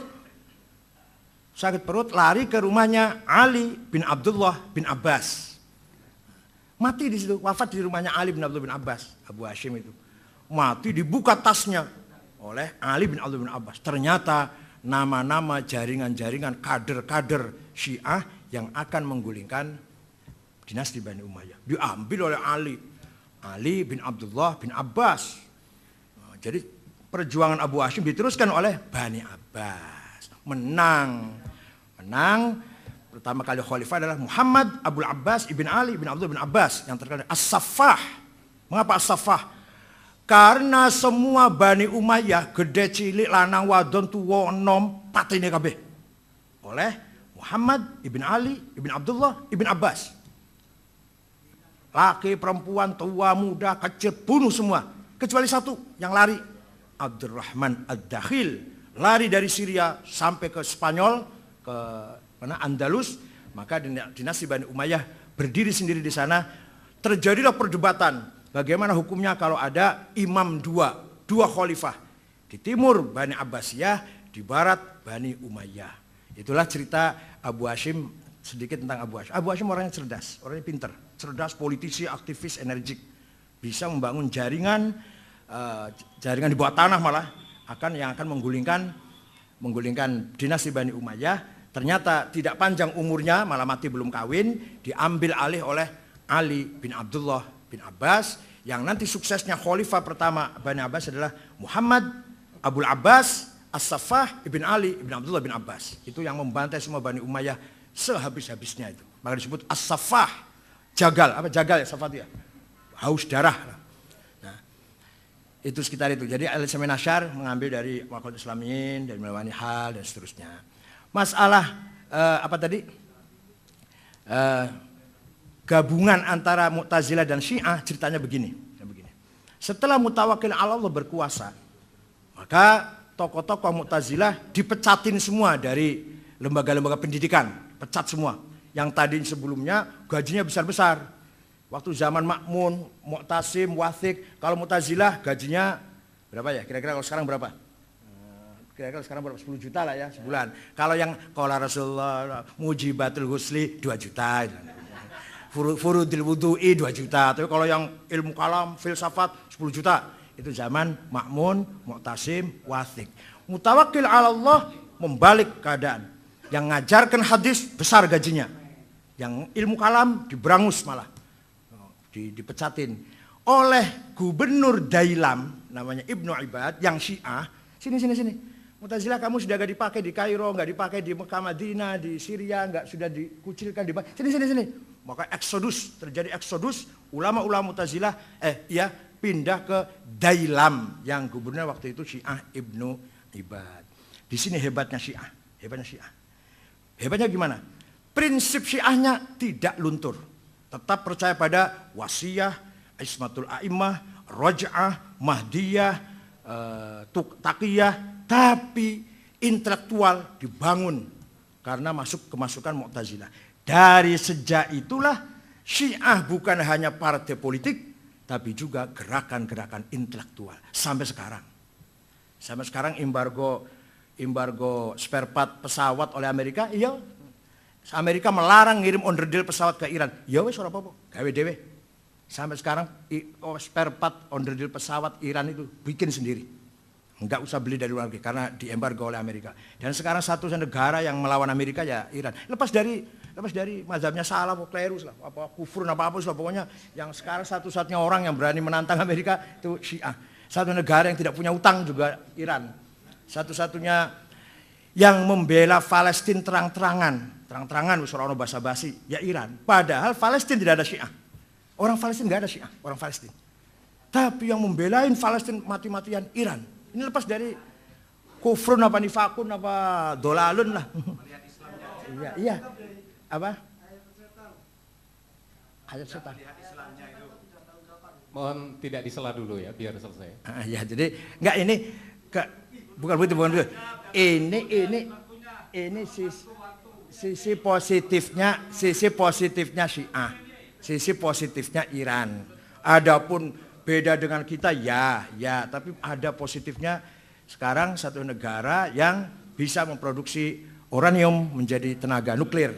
Nah, kalau kita kan masih memproduksi mandoan, keripik tempe, Iran sudah memproduksi uranium.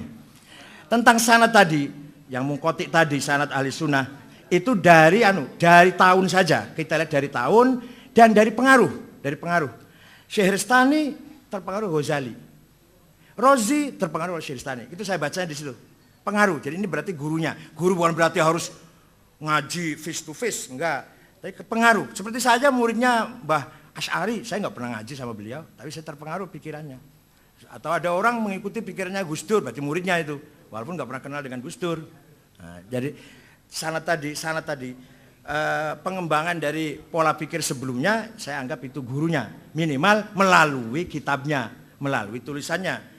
Imam Syahristani sangat terpengaruh oleh Ghazali, Imam Rozi sangat terpengaruh oleh Syahristani, Imam Sanusi terpengaruh oleh Khalduddin Al-Ijid dan seterusnya. Apalagi tadi? Yang satu lagi apa? Masalah Syiah bunuh orang, Ahli Sunnah juga bunuh orang banyak. Itu masalah pribadi, kelakuan pribadi, bukan karena Syiahnya kemudian bunuh orang. Yang Ahli Sunnah bunuh orang juga ya. Ya, yang tiap hari carok juga banyak Ahli Sunnah semua. Enggak masalah kelakuan, bukan masalah madhab lah. Yang Ahli Sunnah korupsi ya banyak. Ya, jadi seperti tadi saya sampaikan bahwa kita tabayun. Jadi mohon fokus pada persoalan-persoalan yang tadi telah disampaikan oleh Forum Kiai Muda, kemudian apa yang disampaikan oleh beliau Kiai Said Agil, di luar konteks itu saya sebagai moderator tidak akan menerima. Saya persilakan termin pertama, saya buka 5 penanya.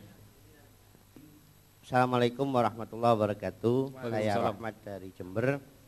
Jadi Bapak Kiai masih belum sempat menjelaskan, menjawab ulang bahwa Aswaja itu muncul dilatar belakangi oleh politik yang katanya cerita tentang bahwa Rasul ketika ada orang yang disuruh masuk Islam itu tadi dan janji bahwa akan menguasai Persia dan Romawi dikuasai Islam, tadi belum sempat dijawab. Padahal Rasul sendiri kata Allah wa ma yantiqu anil hawa in huwa illa wahyuha. Itu mohon dijawab ulang. Terima kasih.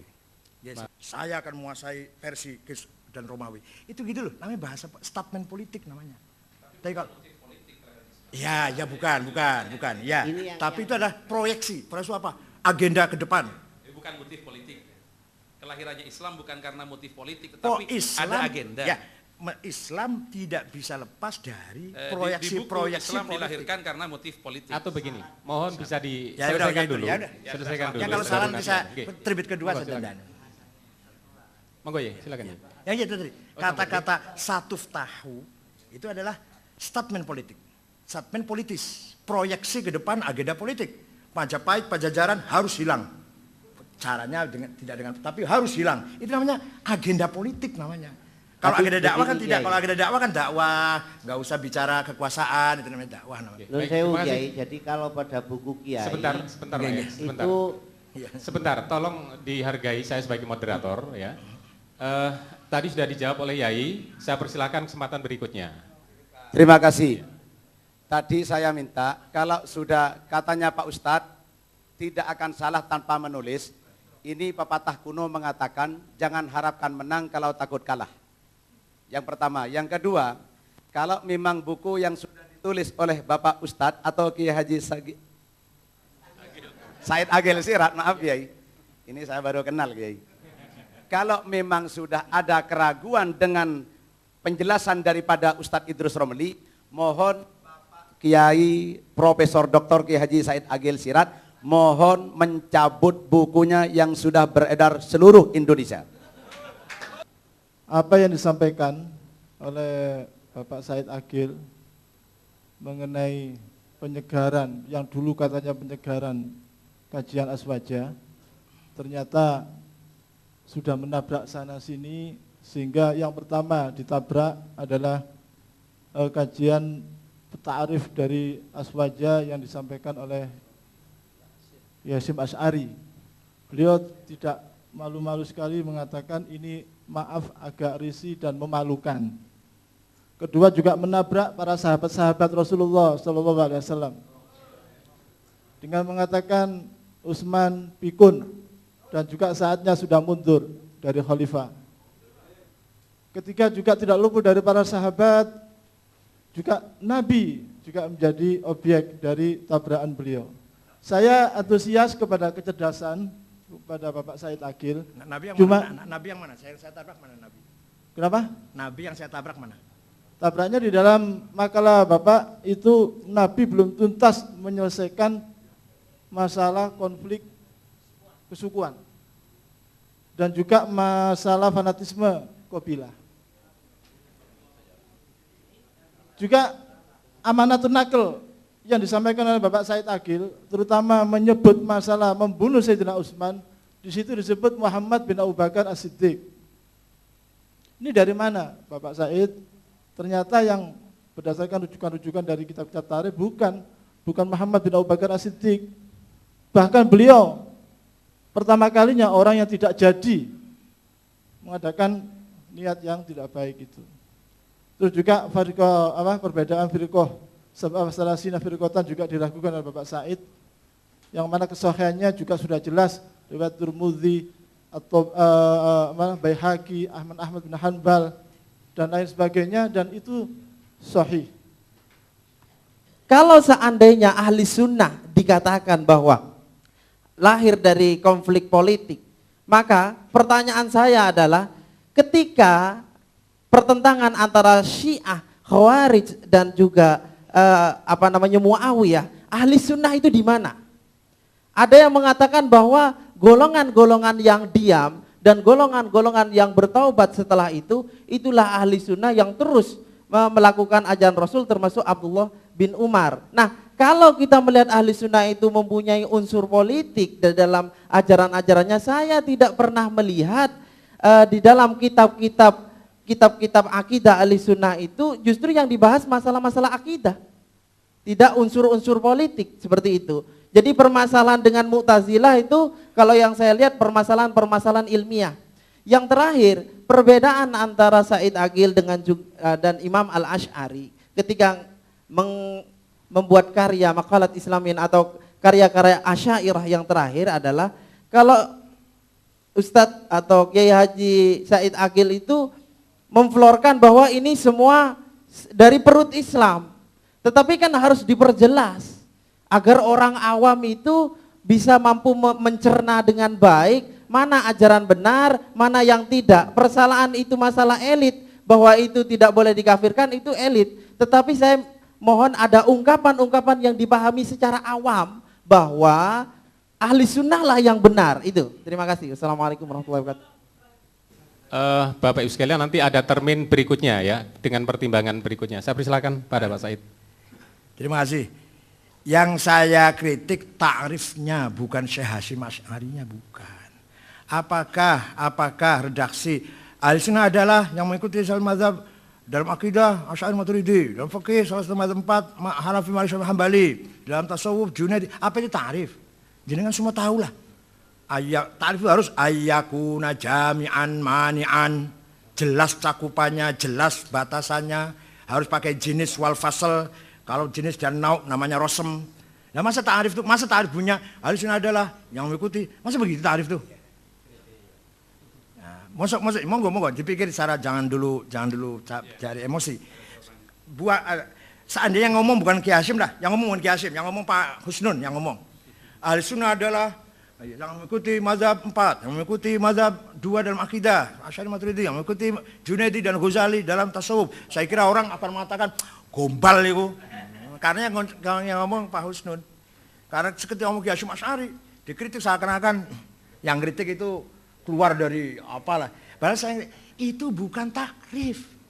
Maksud takrif kayak gitu? Kita semua ngaji mantek kan, semua munawarok kan semua ngaji. Ayyakuna jami'an mani'an, jenis fasol, kalau jenis naub namanya rosem.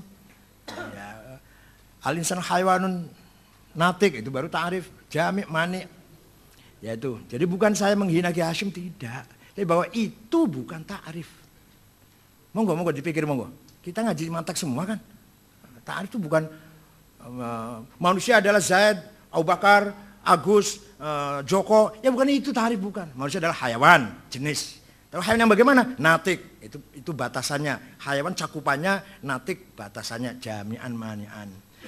Wa asy' la yutasawwar illa bil had. Walhad ayyakuna jami'an mani'an. Kan gitu dalam ilmu manteknya itu.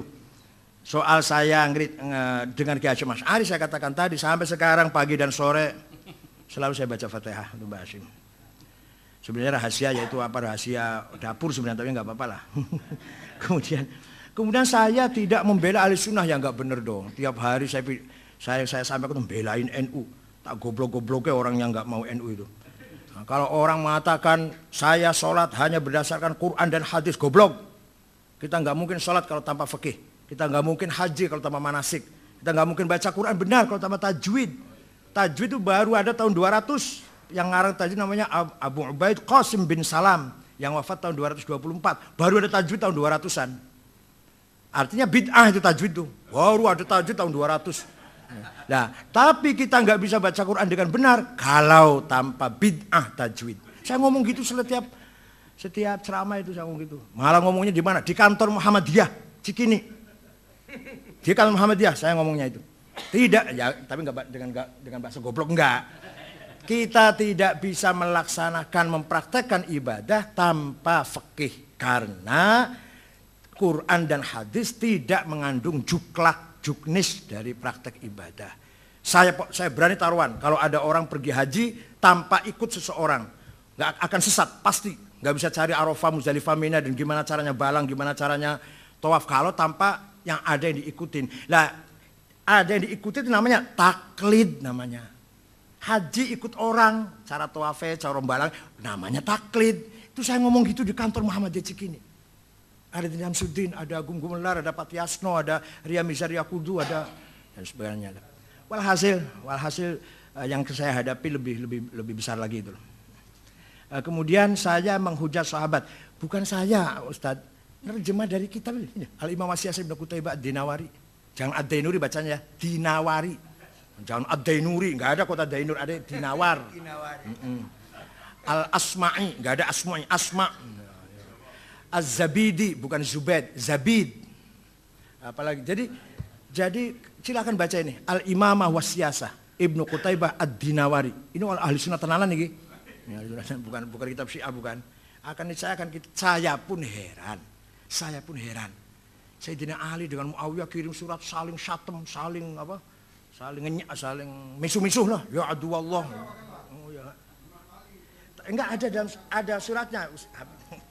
Ketika kirim surat pada Muawiyah. Mohon bisa diselesaikan dulu. Ya. Moga ya. Baca dulu Habib ya, baca dulu Habib. Kemudian saya bukan hujat Nabi, saya mengatakan orang Arab ternyata belum siap menghilangkan kesukuan. Begitu Rasulullah wafat, mulai intrik kesukuan mulai muncul, walaupun belum sangat. Sangatnya nanti puncaknya Bani Umayyah, Bani Abbasiyah, Bani Saljuk, Bani Buweh, itu kan sudah suku itu namanya. Ketika Sayyidina Ali, ketika Rasulullah, Sayyidina Ali tidak pernah mengatakan Al-Hashimi, nggak pernah. Ali Al-Murtado, Abu Bakar As-Siddiq, bukan Al-Taimi, Umar Al-Faruq, bukan Al-Adai. Artinya suku itu nomor berapa lah? Apa namanya? Fam itu loh. Nah, setelah Rasulullah wafat sudah mulai muncul ada pertimbangan kesukuan. Apalagi ketika tim formatur 6 orang yang akan mengganti Sayyidina Umar. Itu udah pertimbangan sukunya besar sekali. Sayyidina Tolha mengatakan, saya nggak mungkin. Saya kan dari Adi. Masa Adi?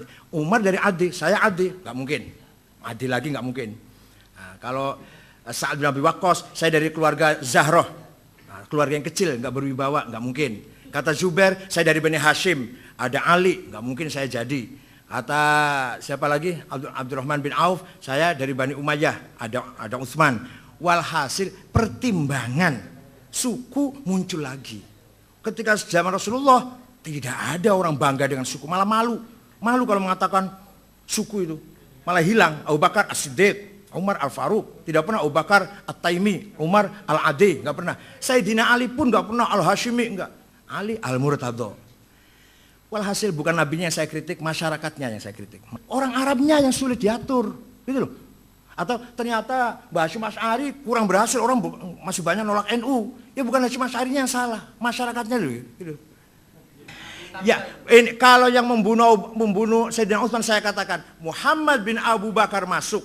Begitu pegang Sayyidina Utsman, kepalanya Utsman melihat, oh kamu Muhammad tah. Kalau bapak kamu tahu apa yang kamu lakukan, niscaya bapak kamu marah. Keluar Muhammad, nggak jadi membunuh. Datang 2 orang yang sampai sekarang namanya nggak jelas siapa. Itulah yang membunuh Sayyidina Utsman. Udah Muhammad memang sudah akan bunuh. Udah masuk pegang kepalanya Utsman. Karena suratnya Sayyidina Utsman itu kepada Abdullah bin Abi Sarah, kalau surat ini kamu terima, bunuhlah Muhammad bin Abu Bakar.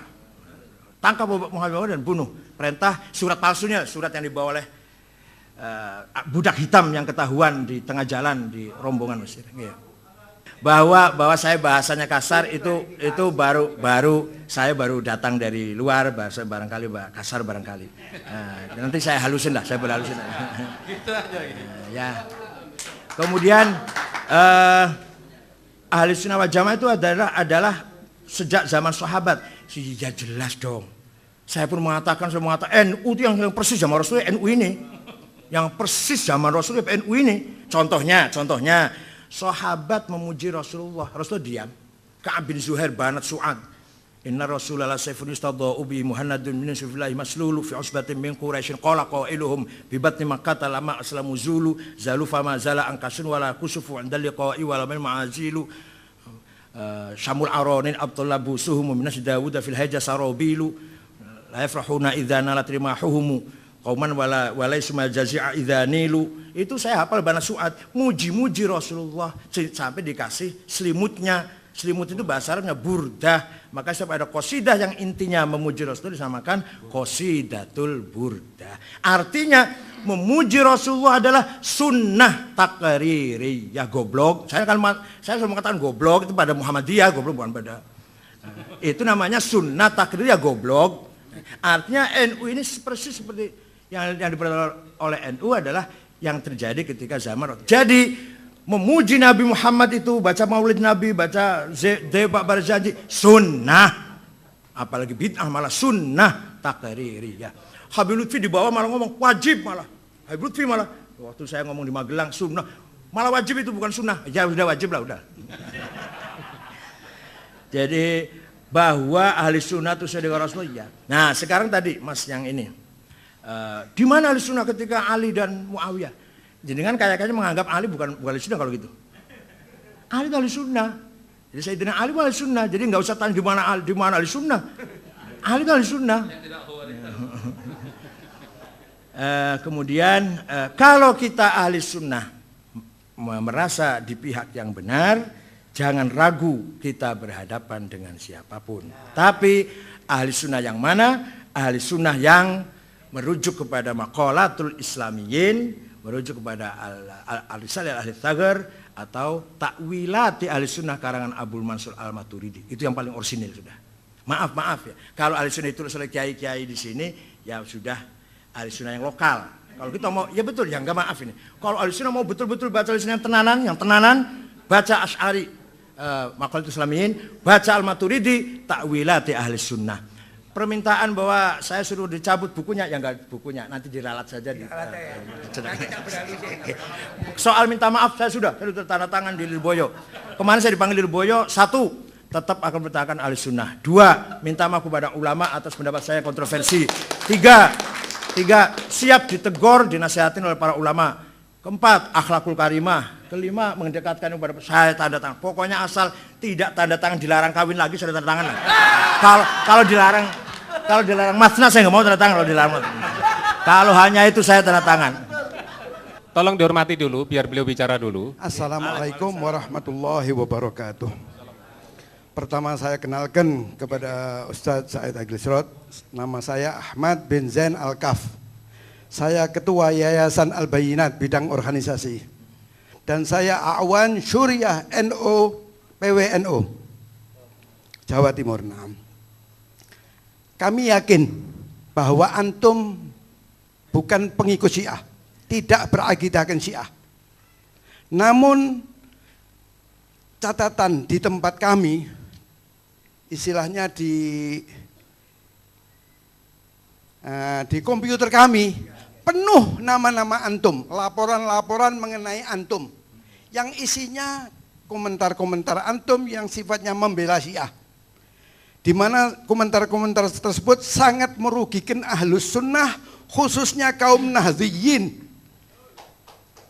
Sehingga banyak, bisa dikatakan 95% pengikut Syiah adalah Nahdliyin, kaum Nahdliyin yang digerogoti oleh antek-antek Syiah. Perlu Anda perkenalkan yang hadir di sini adalah pejuang-pejuang ahli sunnah dari Nahdliyin semua. Dari Bangil, dari Jember, dari mana-mana, dari Surabaya dan sekitarnya dari Jawa Timur sini. Nah, mereka merasa sakit hati kepada Syiah dan mereka sudah berhadapan tinggal bunuh-bunuhan saja. Dan mereka lebih sakit hati lagi kepada pengurus PBNU, di mana mereka sudah berhadapan akan bunuh-bunuhan, pimpinan kita justru rangkulan dengan orang-orang Syiah. Kami tahu di belakang itu adalah fulus. Kami tahu dan kami berani bersumpah karena kami ada orang kami di dalam Syiah. Kami mempunyai data untuk antum ketahui. Antum sebagai orang BWH, Saya dapat uang. kami tidak mau membuka rahasia seseorang. Bahwa dekatnya tokoh-tokoh kita NU di sana adalah karena fulus. Dan ini sebagian diakui karena katanya bantuan dari luar negeri semua sudah diambil sama Gus Dur, tinggal yang dari Iran saja yang masih masuk. Wallahu alam, ini betul tidaknya. Antum lebih tahu. Untuk itu kami minta kepada antum agar segera memutuskan hubungan sama mereka. Berapa sih mereka itu? Apa keuntungannya? Antum dekat dengan mereka, berapa banyak kaum Nahdliyin yang digerogoti sama mereka. Tiap hari kita ini ngepuk-ngepuk, jangan sampai kita ini digerogoti. Tapi dari atas justru kita ini ditikam dari belakang oleh tokoh-tokoh kita. Tolong fadlan, minta tolong atas nama warga Nahdliyin di Jawa Timur, tolong putuskan hubungan dengan Syiah. Kami 20 tahun bendung, jogo, sampai di Serobon Syiah. Tapi antum kasih jalan mereka untuk gerogoti kita. Saya bukan Syiah, karena Syiah itu udah ada definisinya. Atba'u aliyin alladzina ya'taqiduna bi imamatihi nasson wa ta'yinan. Lah saya tidak percaya, saya enggak percaya itu, enggak percaya itu. Saya bukan atba'u aliyin alladzina ya'taqiduna bi imamatihi nasson wa ta'yinan, bukan. Bahwa orang Syiah itu yang harus meyakini Ali itu jadi khalifah dengan dasar wasiat dari Rasulullah. Nek aku mati gantinya Ali. Saya nggak percaya itu. Ali mau mati, nek aku mati gantiku Hasan. Saya nggak percaya itu. Hasan mau mati wasiat ganti saya Husain. Husain mau mati wasiat ganti saya Ali Zainal Abidin. Ali Zainal Abidin wasiat ganti saya Muhammad Bakir. Muhammad Bakir wasiat ganti saya Ja'far. Ja'far wasiat ganti saya Musa Al-Kazim. Musa Al-Kazim wasiat ganti saya Ali Ridho. Ya itu saya hafal, itu saya hafal. Lah tapi saya nggak percaya dengan itu semua. Dan saya tidak percaya ismatul a'immah. Dan saya tidak percaya awwal wajibin al insan ma'rifatul imam. Itu Syiah itu. Kalau saya tidak. Kalau kita tidak. Awwal wajibin al insan ma'rifatul ilah. Kalau Syiah ma'rifatul imam. Wa man lam ya'rif bil imam kafar. Itu saya nggak percaya itu.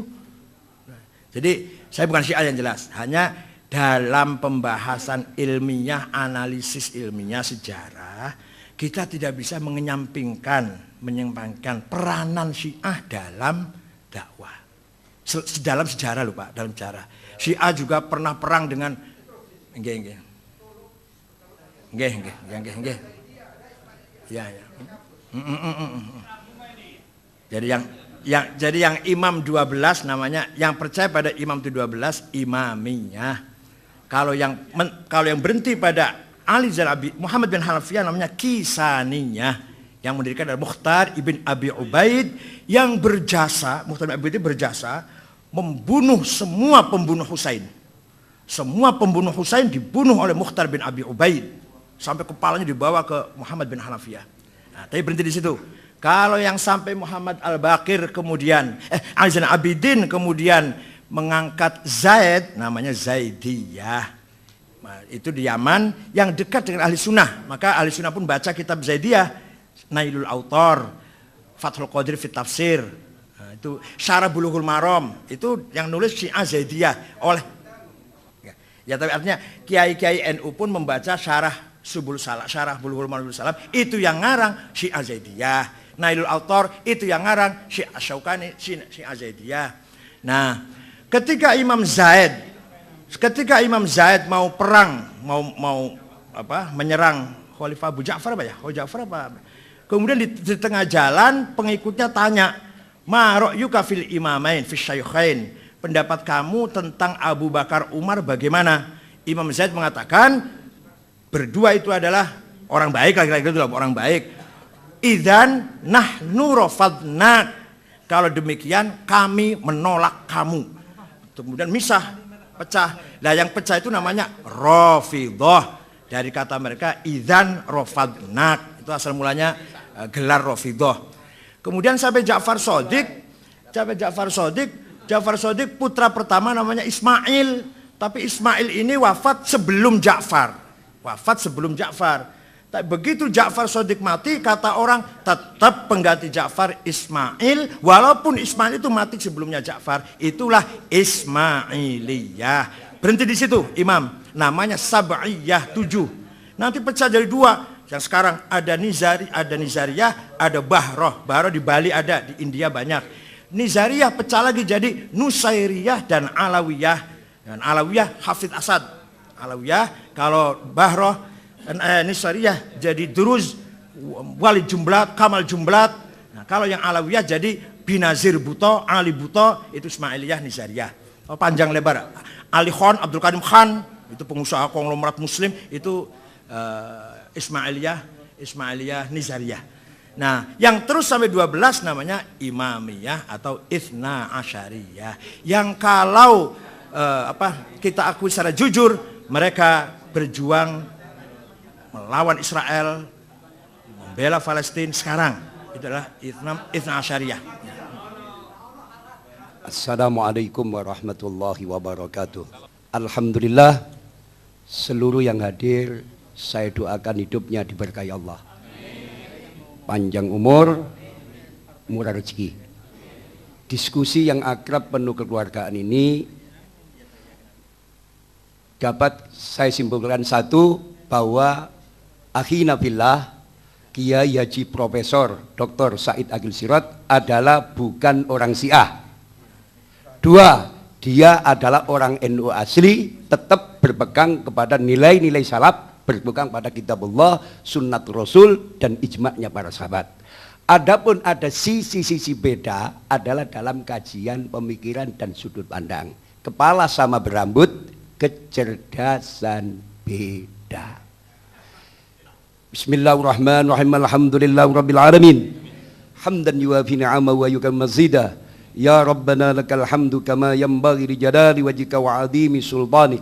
Allahumma salli wa sallim wa barik ala sayyidina Muhammadin nurid dad wa sirri sari bisairil asma'i was sifat. Allahumma salli ala sayyidina Muhammadin al-fatih lima ughliqa wal khatim lima sabaq. Nasilil haqqi bil haqq wal hadi ila siratikal mustaqim wa ala ali haqqa qadrihi wa miqdaril azim. Allahumma sallimna min fitnati hadhiz zaman. Allahumma sallimna min fitnati hadhiz zaman. Allahumma sallimna min fitnati hadhiz zaman. Allahumma dina siratal mustaqim, siratal anbiya'i wal mursalin. Allahumma dina siratal mustaqim, siratal ulama'i was salihin. Allahumma inna nas'aluka al-'afwa wal 'afiyah fid dunya wal akhirah. Allahumma inna nas'aluka bi anna ashhadu annaka antallahu la ilaha illa antal ahadus samad alladzi lam yalid wa lam yulad wa lam yakul lahu kufuwan ahad. Allahumma la ilaha illallah wa antal mannan badi'us samawati wal ardi dal jalali wal ikram. Allahumma yassir lana umurana ma'ar rahati liqulubina wa abdanina wassalama wal afiyah fi dinina wa dunyana. Ya Allah ya Rahman, Ya Rahim, Ya Fattah, Ya Alim, Ya Razak, Ya Karim, Ya Sami, Ya Basir, Ya Adim Sultan, Ya Qadim Al-Ihsan, Ya Daiman Na'ma, Ya Basit Rizki, Ya Kathir Al-Khairat, Ya Wasi Al-Ata, Ya Dafi Al-Bala, Wa Ya Sami Ad-Du'a, Ya Hadiran Laysa Bighaib, Ya Mawjudan Inda Syada'id, Ya Khawfiyal Lutfi, Ya Latifat Sun'i, Ya Haliman La Yajah. Wa sallallahu ala sayyidina Muhammad wa ala alihi wa sahbihi sallam. Alhamdulillah. Wassalamualaikum warahmatullahi wabarakatuh.